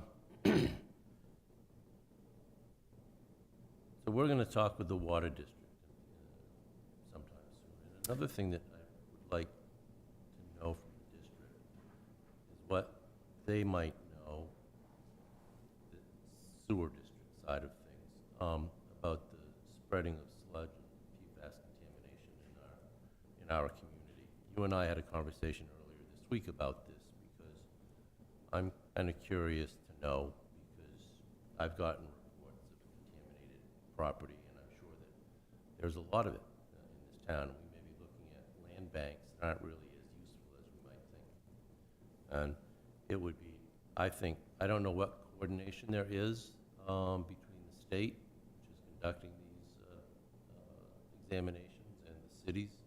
I don't know what you know about it or what you don't know about it. I don't know what the district knows about the extent of the contamination, but I think a lot of our ag land, or low country, whatever it's called, residential, is probably not as ready for development as we might think. So I'll make those inquiries on your behalf. Is that it for item A? That's it for today. All right. I noticed that this, I could see a fellow board member was watching it earlier in the meeting. That's available on our website, I assume. Yes, for our materials in our, on the online materials, yes. In the future, would you like me to print those off for you?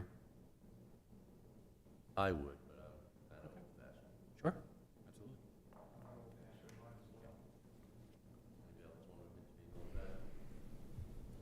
I would also like it printed. Sure, absolutely. Okay. We want to move on, or do you need a break? I'm okay. Okay. Do you all? Because you're doing most of the talking. And that would probably come out under planning board items for discussion. Would you like to do it now? Okay. Do we want to give anyone opportunity for public comment before we move on with this? Maybe go out of order like we did last week? You like to do that, Steve? You want to do the public comment in case you all don't want to? Okay. At the suggestion. It's not of, like neither one of you to say anything. Oh, don't go that way. If you get a public comment, we're going to skip item 4B and move right to item 5. Oh, I see. He's got it written. Hopefully not.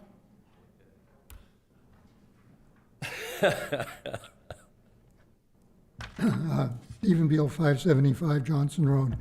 I do want to make comments on both your Chapter 60 zoning amendment with regard to the number of people employed at a sawmill, and then with respect to the Lake Auburn watershed issue, just to provide a little additional context. 3 years ago, Chelsea, Kathy, John, and I, and about 50 other people were members of a very large group of people with agricultural and forestry interests who wanted to do a substantial revision of the Ag Resource Protection Zone ordinance, which was very distorted in the way that it was created and applied.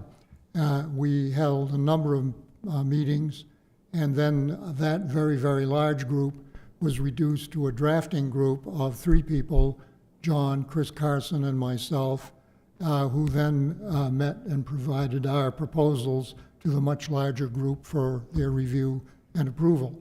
We then met with the city staff people, at the time the whole planning and permitting department of Eric Cousins, John Blay, and Catherine Cook, and had meetings with them, made our proposals. They accepted most of them, but not all. We tried again with some others, and they accepted a few more, and eventually the ordinance was approved. We made hundreds of changes to the previous ordinance. Among the things that didn't get changed was that reference to the 4-person limit in the sawmill area. Sawmills were a special exception anyway, So they have to come before this group for approval. They can't just automatically receive a permit. And the four-person limit was with regard to an old style of sawmill operation. Sawmills have changed probably more than almost any other industry that I can think of in the last 60 or 70 years. And now one person can run a computerized rig and run off an awful lot of lumber. The mill up in Dixfield runs 1 million board feet a week, almost all by computers. So the number of people to run a mill is really not relevant anymore regarding the size of the the whole operation or the volume of product it produces, whether it's board feet of lumber or firewood or wood pellets. Those are all forest products which are permitted under our ordinance. So I would be in accord with DiCarlo's conclusion that the four-person limit is not really relevant these days. The other factor that entered into that is that because we didn't fine-tune that ordinance language, it referred to 4 people employed at the mill or by the mill. Well, that could include the person in the office or the truck driver or a scaler, not necessarily people actually running a mill, which these days, again, takes very few people to run. So that's another reason why that 4-person limitation is no longer really relevant in the present day and age. Unlike when I was a kid and there was a gentleman on Center Street near where W.D. Matthews is now, Mr. Wilkins, who ran a sawmill there and actually twitched his own logs with a horse in the yard to move the wood from one part of the yard to another. Things have come a long way. With regard to the watershed report, I was very, very pleased to see this report, which is required by the ordinance that was enacted 2 years ago. The building permit data underwent a lot of discussion in the committee. I was on that committee as well, as was John, and 3 people from the public who were John Blay, the Assistant Director of Planning and Permitting, and Mike Broadbent, the Chief Engineer of the Water and Sewerage Districts, and Erica Kidd, who at that time was the Water Quality Manager for the Watershed Protection Commission. We discussed the number of permits to be issued every year and how to measure them at great length. Finally decided that we would not put an absolute number, total number of permits to be issued cumulatively, but that we would authorize 3 per year with the idea that that was the number that permitted evaluation of water quality by the Watershed Protection Commission people who do water testing in the lake every week at various stations, assigned stations around the lake. And if some area that had recently had a subdivision created near the shore were to suddenly show a large bloom of bacteria or other pathogens, then that could easily be brought to attention and any further development or restricted or the ordinance changed again. So the limit of 3 per year has not even been met in the couple of years that the program has been in practice, and the year is measured from July 1 to June 30th, like the city's fiscal year, so it's an easy thing to track. So far, there's been no effect on water quality from the very, very limited number of residences that have been built. And again, just perhaps a refresher, residential construction is permitted in only approximately 27% of the watershed that is not in the agriculture and resource protection zone. In that 73%, no residential construction is permitted, no new construction is permitted. That may seem like a very stiff standard, because some parts of the watershed are quite a long way away from the lake, but this is drinking water quality, and it's subject to very strict state review, and we're one of a very limited number of places in the country where surface bodies of water, lakes, are the permitted source of public drinking water without a very expensive filtration plant. Water District has recently taken a look at the cost of filtration plants which if they had to construct one is now estimated to cost between 100 and 200 million dollars. So that's why we have very tight controls. The controls are working, and I urge you to consider any of your reports as being very totally in conformity with the ordinance that was restructured a couple of years ago.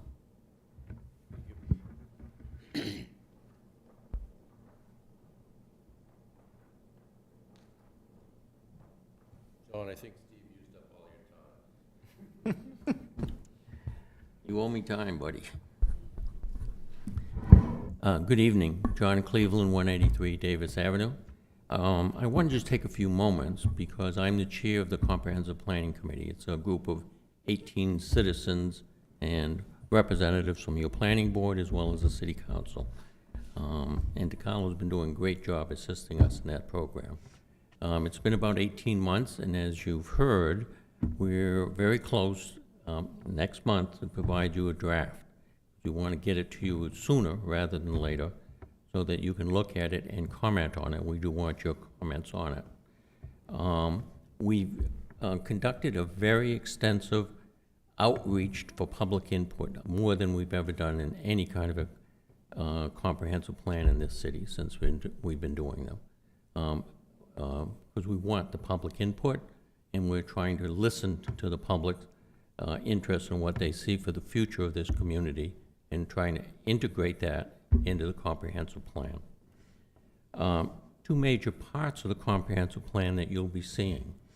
One is the land use categories. They're not zones. They're not zoning, but they're the characteristics of the kind of development in different areas. Industrial, your downtown, your residential areas, that kind of thing. So that you will see those, and those will be the basis on which, once adopted, that will provide the platform on which zoning, which you will be intimately involved with, to be adjusted so that the zoning is consistent with the land use categories. The two of them legally have to be consistent. Otherwise, you will run into some serious problems.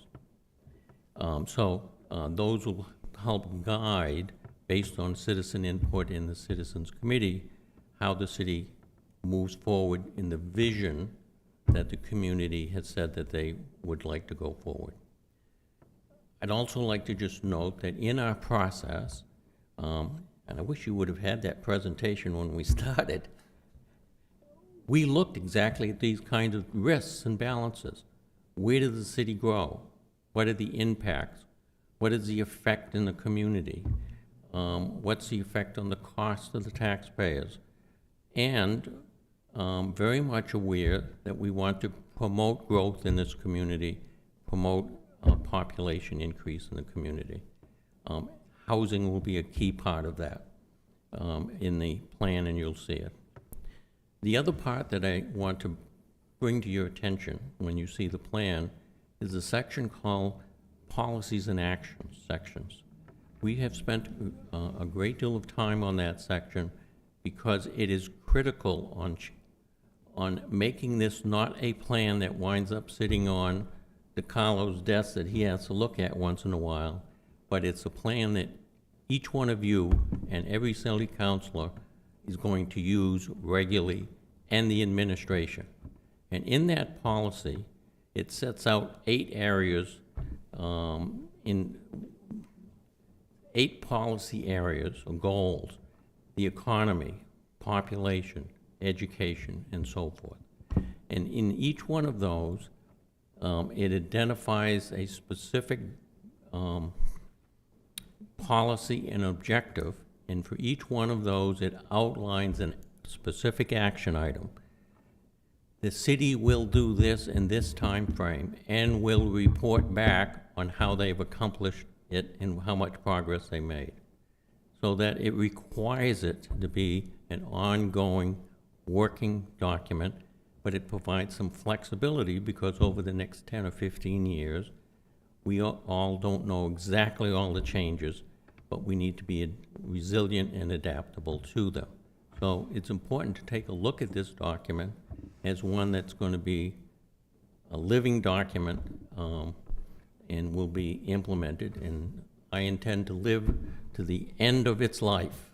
I'm going to be here to see the end of it, to do that. So look it over, and we look forward to being here and being a resource to answer any questions that you may have in regards to the plan, how it was developed, and what the goals and objectives are going forward. And so thank you for your service as well. Thank you, John. Anyone else? Seeing none? All right. We've taken care of public comment. We're back to item 4B, presentation by staff, planning board training, how to review applications. Staff will provide guidance to the planning board on reviewing application materials. Sam is going to take this presentation. I will be here for support and for any questions. So, Sam, do you want to switch or are you good right there? If you could pull it up. I'm going to switch. I'm good at it. Oh.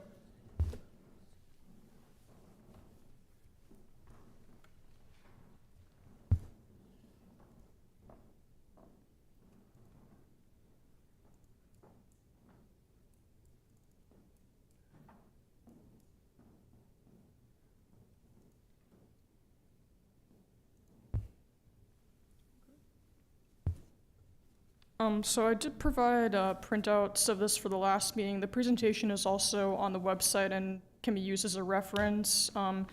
So I'll try not to take up too much time. I'm mindful that we have a few new members and members that have been on the board for a few years. So this presentation is really taking what you learned at the MMA training and distilling it down into our local rules and to our ordinance. So it's a resource, it's a tool you can look back on. It's on the website as well.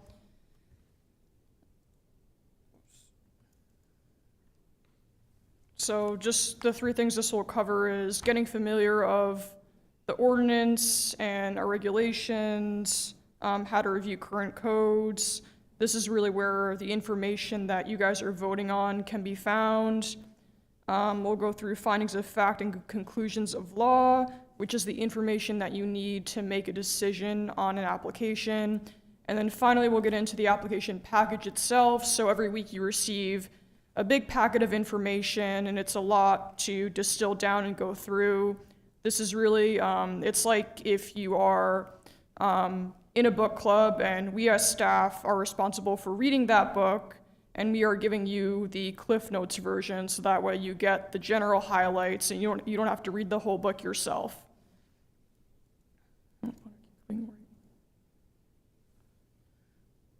So there are three types of projects that trigger an application to go through planning board review, as you know: site plan, which is Division 2, special exception Division 3, and then subdivision review. So site plan applies to all uses permitted by special exception and any other provisions as noted in the ordinance. Subdivision is for creation of 3 lots within a 5-year period, or the creation of 5 dwelling units on a lot within 5 years, which just recently changed. The state law also includes some exceptions to that, which are if land was gifted by a relative, condemned lots, and if you have lived at the property for 5 or more years. So Chapter 60 is really where the bulk of these requirements are found. I've noted review criteria for site plan, special exception, and subdivision. These, some towns call them conclusions of law. These are basically will or will not statements pertaining to different standards such as traffic, stormwater, environmental impacts.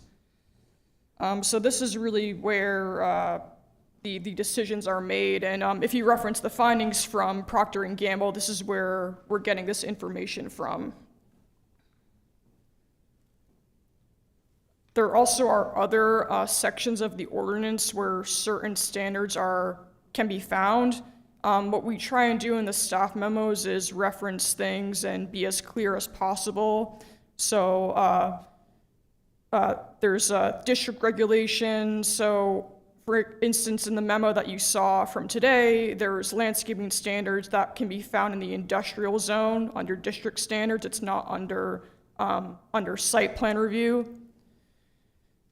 These have different allowed uses. This is where you're gonna find, things like dimensional standards, setbacks, standards for review. And then lastly, there are other sections outside of Chapter 60 that may be relevant to a project. For example, our stormwater and traffic standards live in Chapter 46, not in Chapter 60.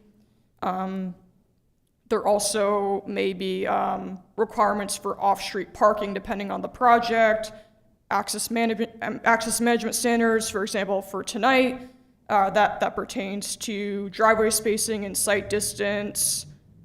So we'll reference those as well. So next, getting into the steps to making a decision. Yes, go ahead. I'll pause for questions now, yeah. So could you go back to the last slide? You don't necessarily need to go back to it, I guess. Is there a reason why stormwater and traffic standards are not in Chapter 60 as review standards? Why are they in Chapter 46? And if they are applicable, I think we ought to have them in our manual as opposed to just Chapter 60, which is all we have right now. Do you know why they're in I mean, I think that's a great point. I don't know why. Stormwater and traffic are supposed to be reviewed by engineering. Sometimes in certain towns, they'll say as a submission requirement to submit an engineered stormwater plan. But they're in Chapter 46 because my understanding is that we are deferring to engineering, our city engineering department, to review those standards. Yeah, so in addition to, there's a number of reasons. Some towns have their stormwater, is that a signal? I think that was their signal. Some towns or some cities have their stormwater management and traffic standards directly in their zoning ordinance, and some do not because they want to have different review criteria and different jurisdictions of who does what. That's a difference. It is best practice to have stormwater management in one section and separate from your zoning ordinance, because there are certain situations that will occur that it has nothing to do with an approval of a site plan, and they have requirements that are ongoing requirements every year. For instance, attached to our MS4 permit, which is a completely different topic to go down, they have to do yearly reviews and have to be done at certain time periods that the state regulates. And so that structure doesn't easily fit into the zoning ordinance structure that relies on an application approval. These are more ongoing things. Traffic standards as well. There's always a question of public land in the right of way, and should that live in the zoning ordinance when we're regulating mostly private property, or these in-between spaces of road standards? And again, different cities, different states, different towns, they have their own opinions on it. For our structure, we place them in Chapter 46 that are outside of that for jurisdictional reasons. The city has decided we want the city engineer to have jurisdiction over the streets and traffic, and so they wanted to make sure that that jurisdiction was extremely clear in that case. You'll see cross-references on both sides between Chapter 46 and 60 an appropriate time.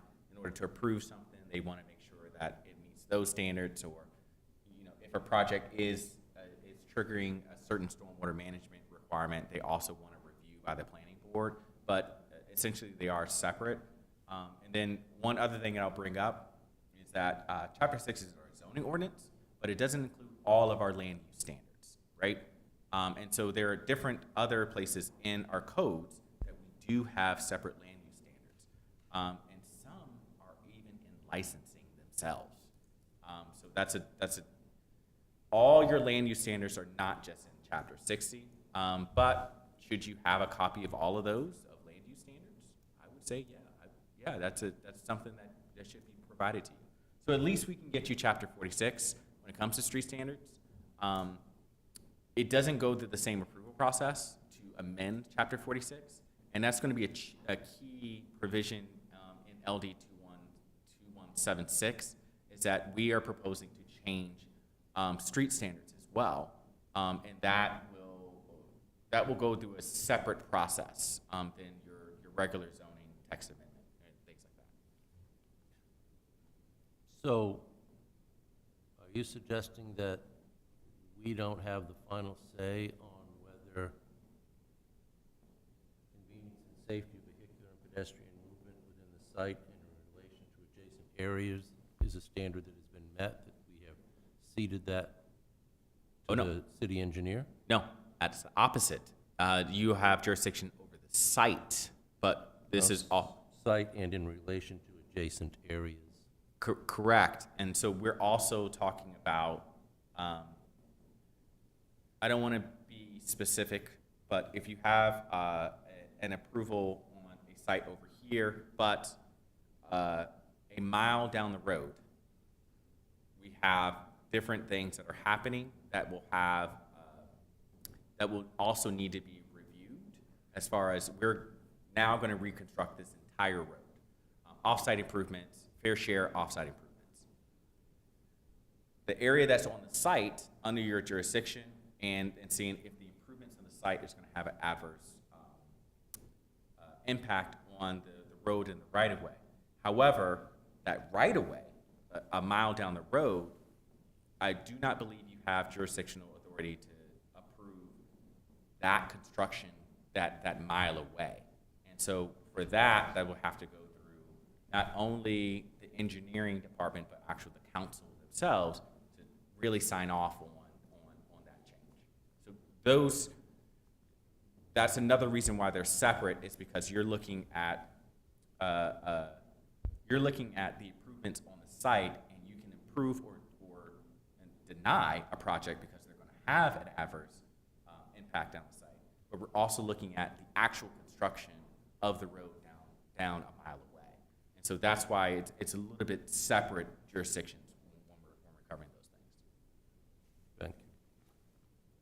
But you have absolute jurisdiction over the site. Deny, approve, it's all up to you. Here we go. Oh, There's a button. It is a motion thing, but there's also a button. okay.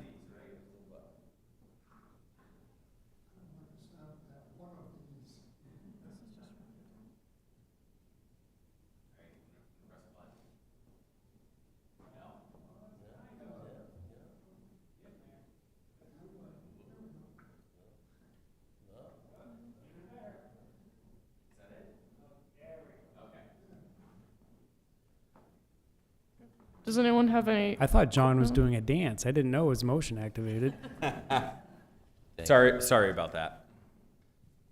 Does anyone have any other questions before I keep going? Okay, so this is sort of. I'm sorry, I just Oh, I just want to point out that in Chapter 60, Section 1313, the planning board shall have the right to require a developer at the developer's expense to correct any off-site deficiencies, either created or aggravated by the developer's proposed project. Doesn't say within a mile, doesn't say. Using the Procter & Gamble thing as an example, if you're ever out on Hotel Road at, I don't know what time that shift changes, about 4:30, the traffic at the intersection of Hotel Road and Minot Avenue backs up about 600 feet. Takes at least 3 cycles of light to get through that. I don't, nothing to do with the application tonight, but it is an off-site problem that lowers the level of service at that intersection dramatically. So we do have that authority. Yeah, that they have to correct any deficiency that you're seeing, but then it goes on. Are they meeting the standards of Chapter 46, and who it gives authority to say that they are meeting those standards of Chapter 46? that's more what I was referring to,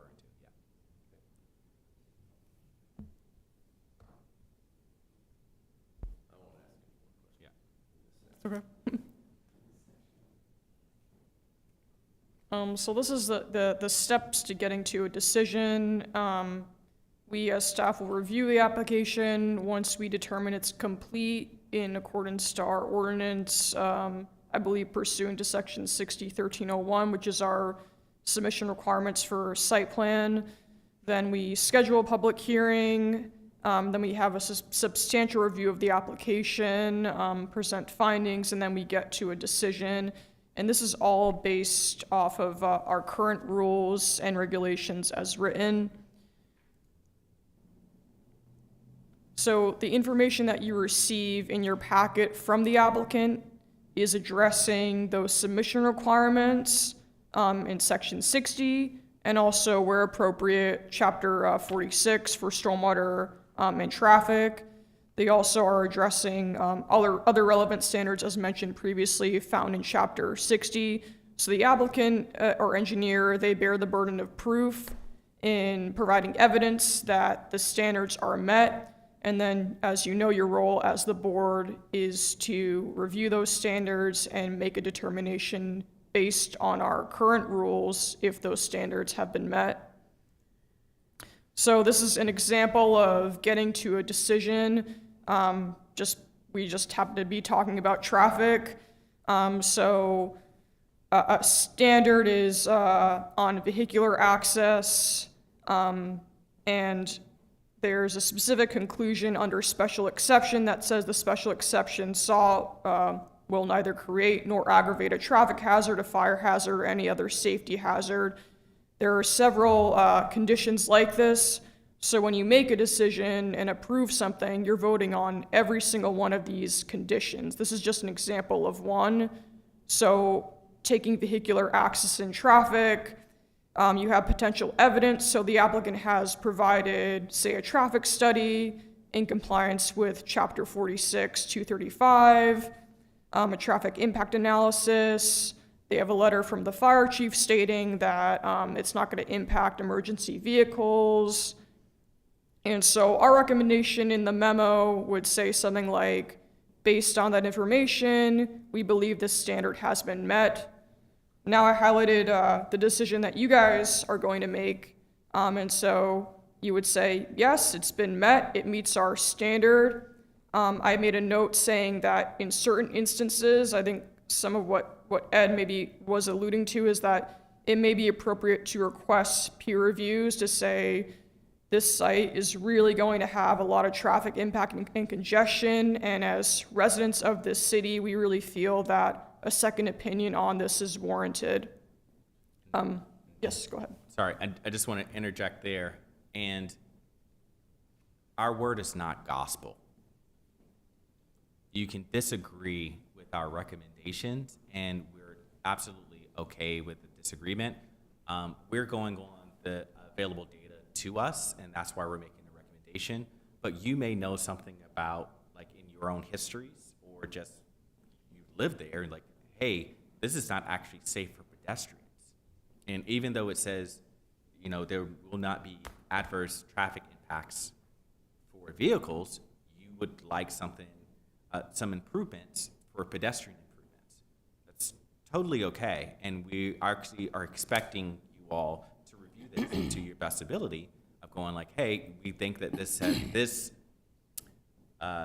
criteria has been met, or no, we don't have enough information that this has been met, or based on the information, we are certain that this has not been met, and we want to see additional improvements from X, Y, and Z. There's a connection between the two.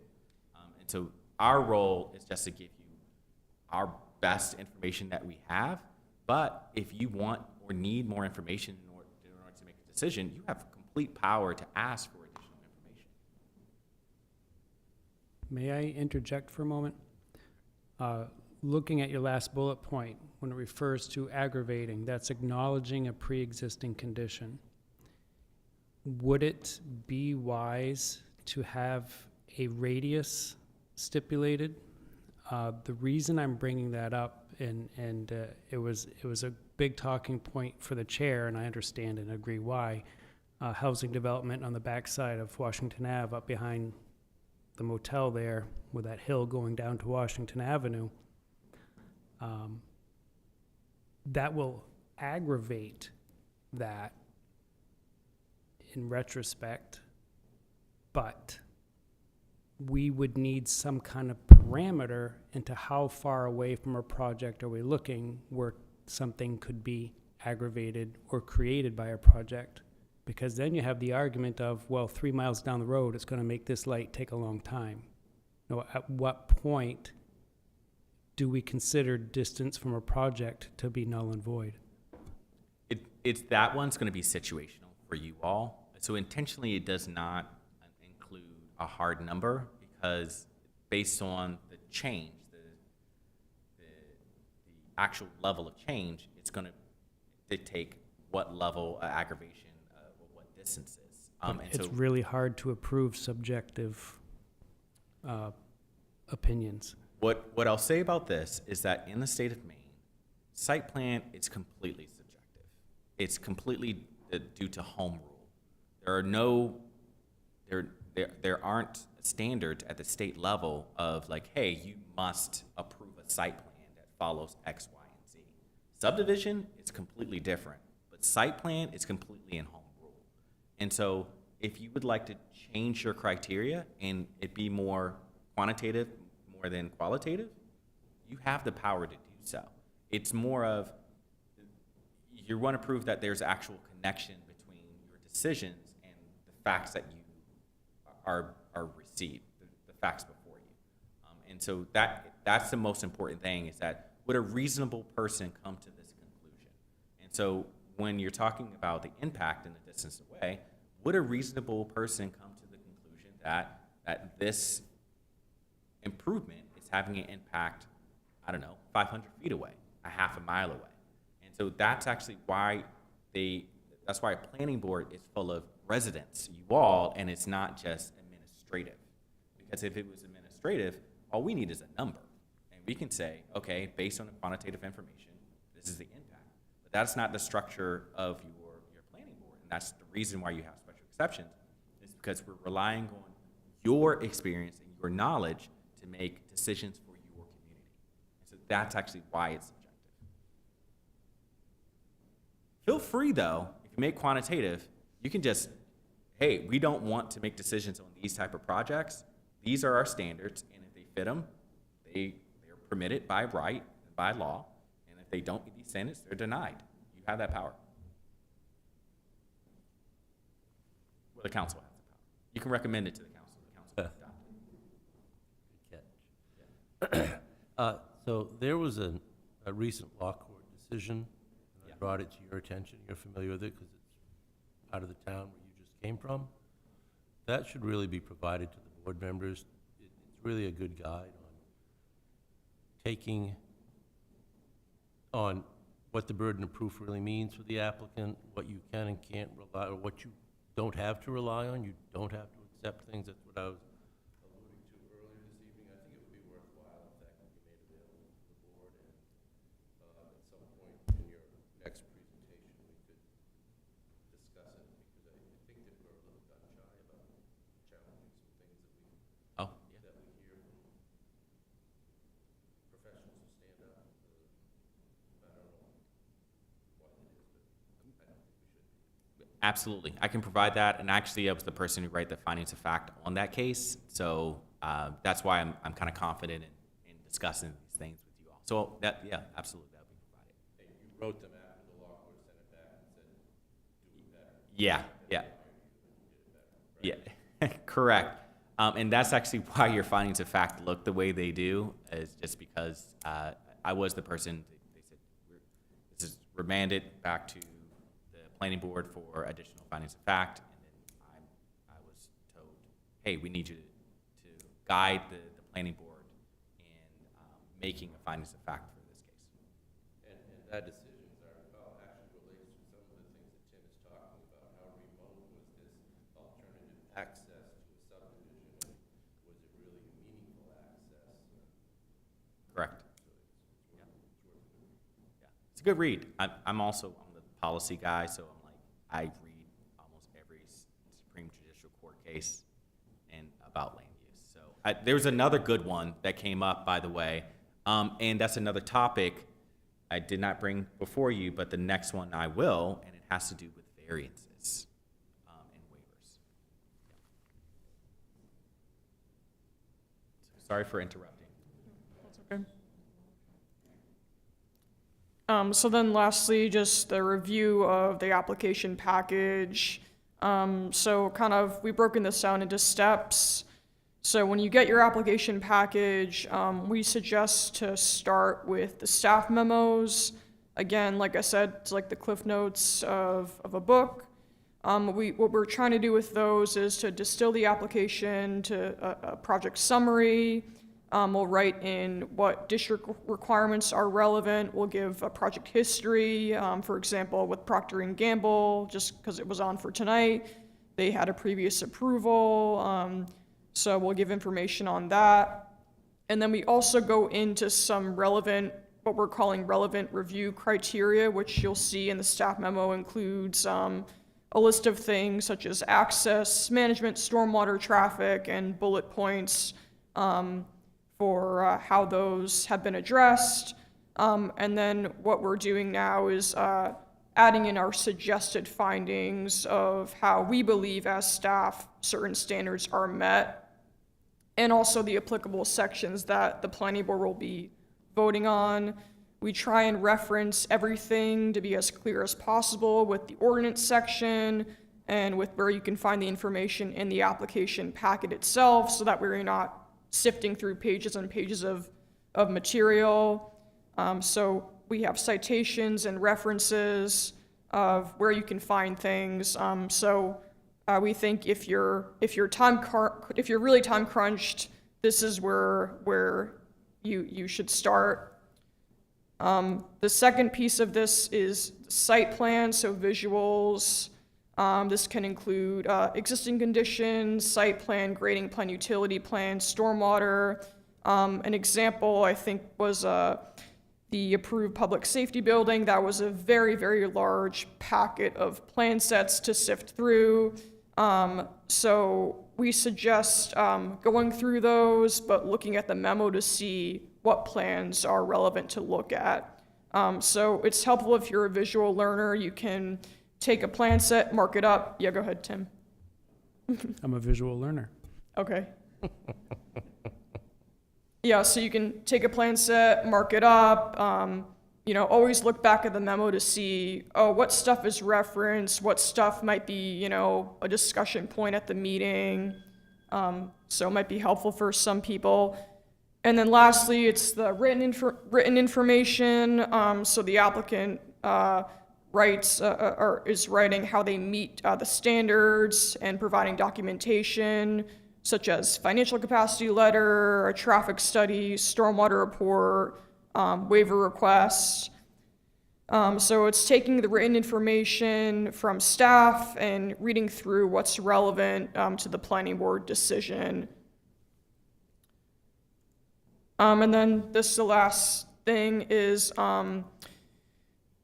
if there are any resources that people have found that have been helpful when reviewing these applications, and then if there are resources that we can provide to you as staff to make your job easier.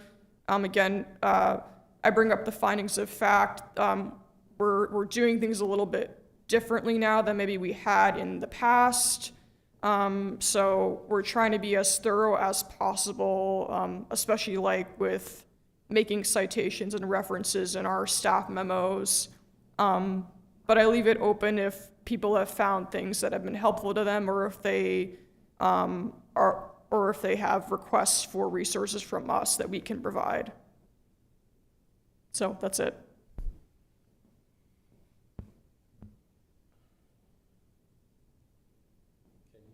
Can you go through for us the steps involved and the time frame between the time you receive an application and the time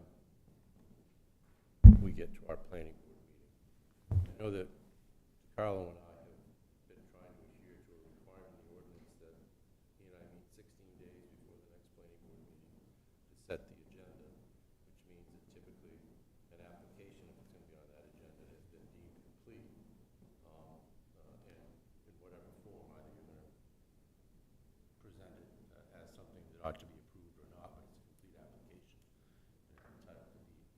front of us. But I'm interested in what those steps are, because we have this committee that hasn't met in recent months, for whatever reasons.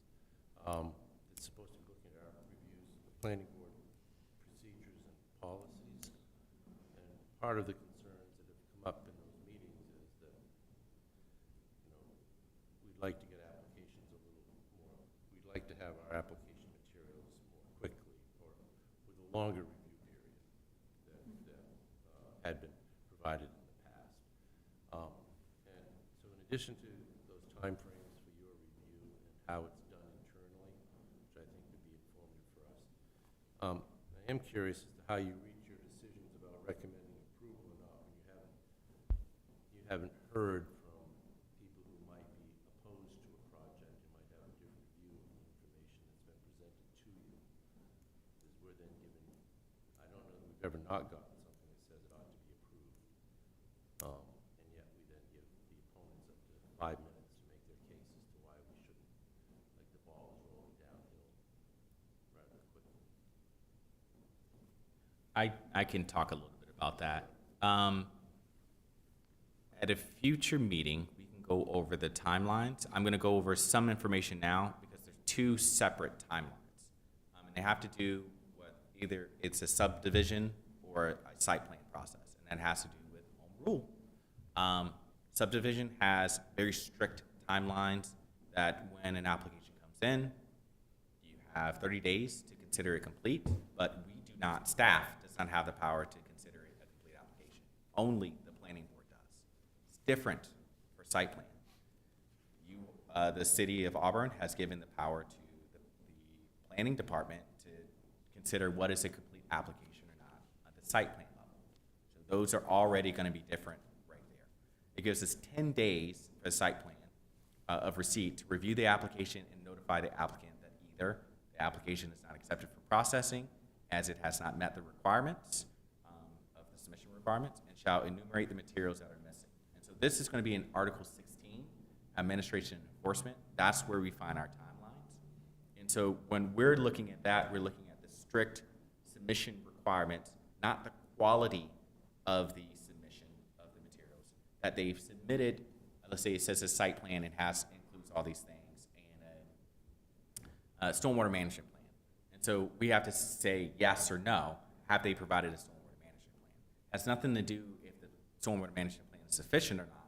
Have they actually given us a plan to start reviewing? So that's one time frame.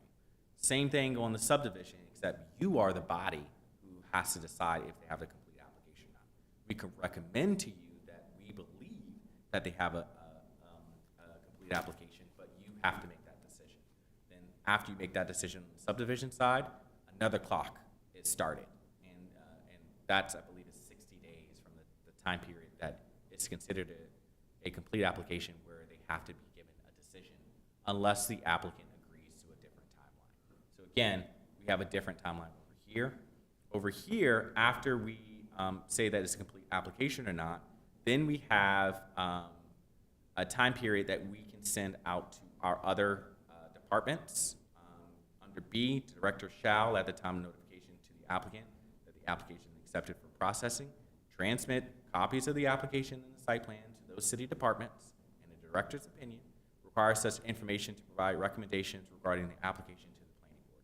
Send it to all the departments. So again, just as you're saying, I want to know, I don't know the subject matter expertise of these other departments, so I'm going to send it to every department to get all the information back. Departments receiving these copies shall have up to 15 business days, so 3 weeks, to provide their recommendations to the director. The director shall review the submitted site plan and any recommendations made by the city departments and may request additional information from the applicant in order to assist the director's review of the submitted site plan or make recommendations to the applicant for changes to the submitted site plan that in the director's opinion will cause the site plan to conform to city requirements. So I am looking at the requirements, just the written requirements that are not subjective, only quantitative, and it's a yes or no, and seeing if they meet those requirements. And that's before it even hits you, right? And then after the director shall, upon completion of the director's review of the site plan, but not later than 60 days after notification to the applicant that the application is accepted for processing, request that the planning board chair to schedule a public hearing by the planning board at a regularly scheduled planning board meeting. So basically, for site plan, I have 70 days. We have 70 days before we can get, before it must be before you. That's at the latest. Essentially what happens though with all applications, they come in, we do a standard review of what we think is completeness, and we tell them, hey, this isn't sufficient, you need to submit more things. You might want to think about submitting more things if it's subdivision, or you must submit more things on the site plan. And then they go back and they take months with their engineers to create those documents and bring them back and correct them, and then we start the process all over again. I am not shy about making a recommendation of this is an insufficient application or this does not meet our standards. Because I'm not shy about that, people take it pretty seriously and they go, we're not ready to submit before the planning board. I have in the past, even here, I've only been here about 3 months, I said, it is your right to continue on to the planning board, and I will request a public hearing before the planning board. But no, if you continue, I will recommend denial of this project. And so that's another reason why you don't get projects before you, because an applicant wants to know that they have the recommendation of staff before they get to this point. And there's some questions that we're not going to be able to answer. They're subjective. And some of the things that you've gone over today, will it have an adverse effect on the neighborhood? We're going to give our best guess, but that's why you're here. And if the answer is, I don't know, I need more information, fully in your right to say, actually, we want more information about that topic before we make a decision. We do. We want this specific information before we want to go forward. And that's what staff we're expecting from you. We want to make sure that you have enough information to say, yes, this meets the standards that we've set as a community, as a city, or no, it doesn't meet these standards, and here's the reasons why. Our job is not to get you to approve every project. It's that you're the quasi-judicial body. It's to get you enough information that you can make a decision, and that's the only thing that we're trying to do.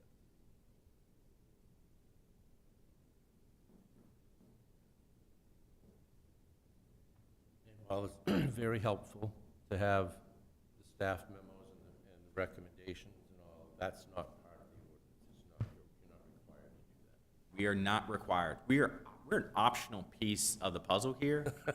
And I tell people all that time, it's like, listen, I'm not in the ordinance a lot of the times.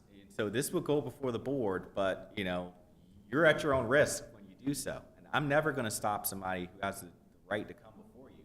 But I was like, you're doing so at your own risk. And it's like, we had a conversation earlier. What's your risk tolerance about that? And they'll tell you.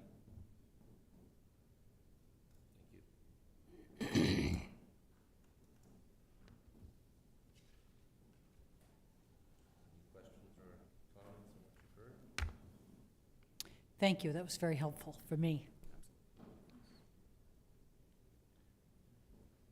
All right, great. We've done public comment. Miscellaneous. Do we have any miscellaneous? Otherwise, we'll take up the planning board's draft schedule for upcoming meetings under number 7, planning board items for discussion.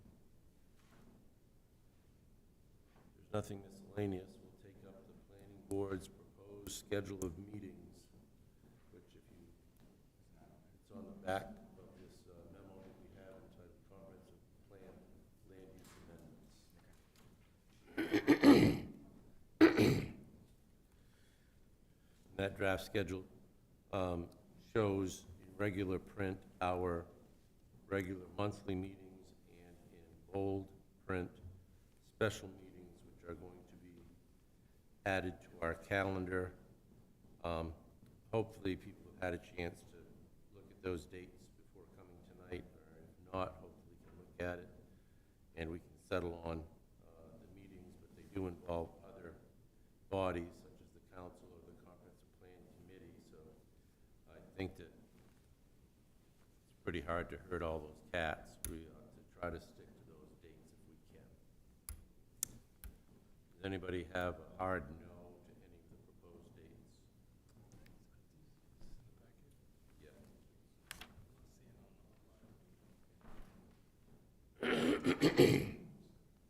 I won't be here for October 28th. The big one. So I don't know what that means. If I, It doesn't necessarily mean, doesn't necessarily mean anything, but since other people said they're not going to be here, then we would know that that's not a good date.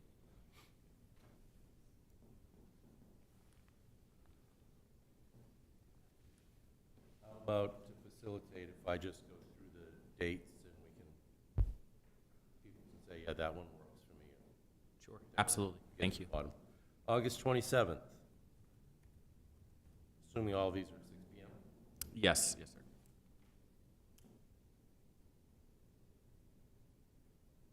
I guess I'll expect somebody to say, I can't be here if they know they can't be here. September 14th, I don't think I can do August 27. okay.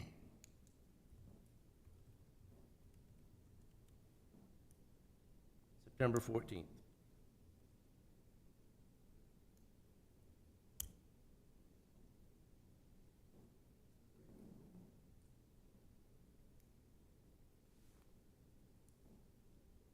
September 23rd.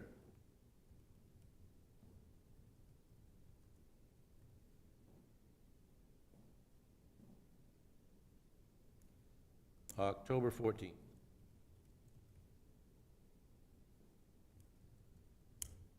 October 28th. We've had one member say that she can't be present for that meeting. November 19th.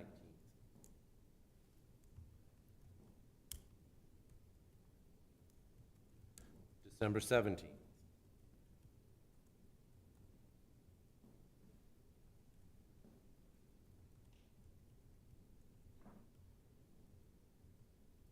There you have it. I think that although we have 2 board members who can't attend one of those meeting dates, I think that you'll have a majority of the board present for all of those meetings. I don't know, obviously Riley's position is not here. I just want to thank you all. This is a big ask. And staff understands that this is a big ask. We get paid to be here. You're doing so out of love of your community. So we really appreciate it. We do get paid. it will reflect in Think your we're review to Carlo. Oh, I'm sorry. I'm used to volunteer-only planning boards. I'm sorry.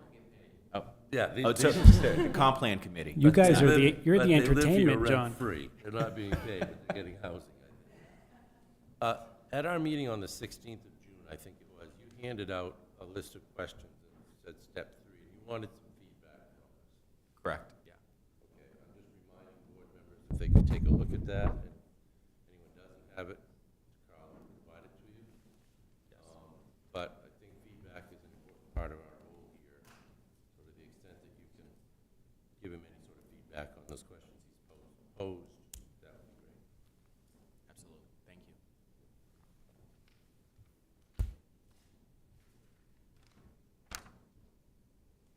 Anything else on our planning board items for discussion? Yes. Policies and actions. We can have a side conversation about that. I was interested in what the plan is going forward. Yep. You're referring to the committee. Subcommittee. Yeah. When I was told that we were going to be having these additional meetings, but they were going to be starting sooner in the summer, I didn't think that we wanted to be adding to our own burden. So that was the reason for the hiatus. That, and with the change in personnel at the planning staff, my understanding of what the process is has changed a bit from what we were experiencing and what it actually is in writing in the ordinance. But I will see that we have a meeting so that we can resume.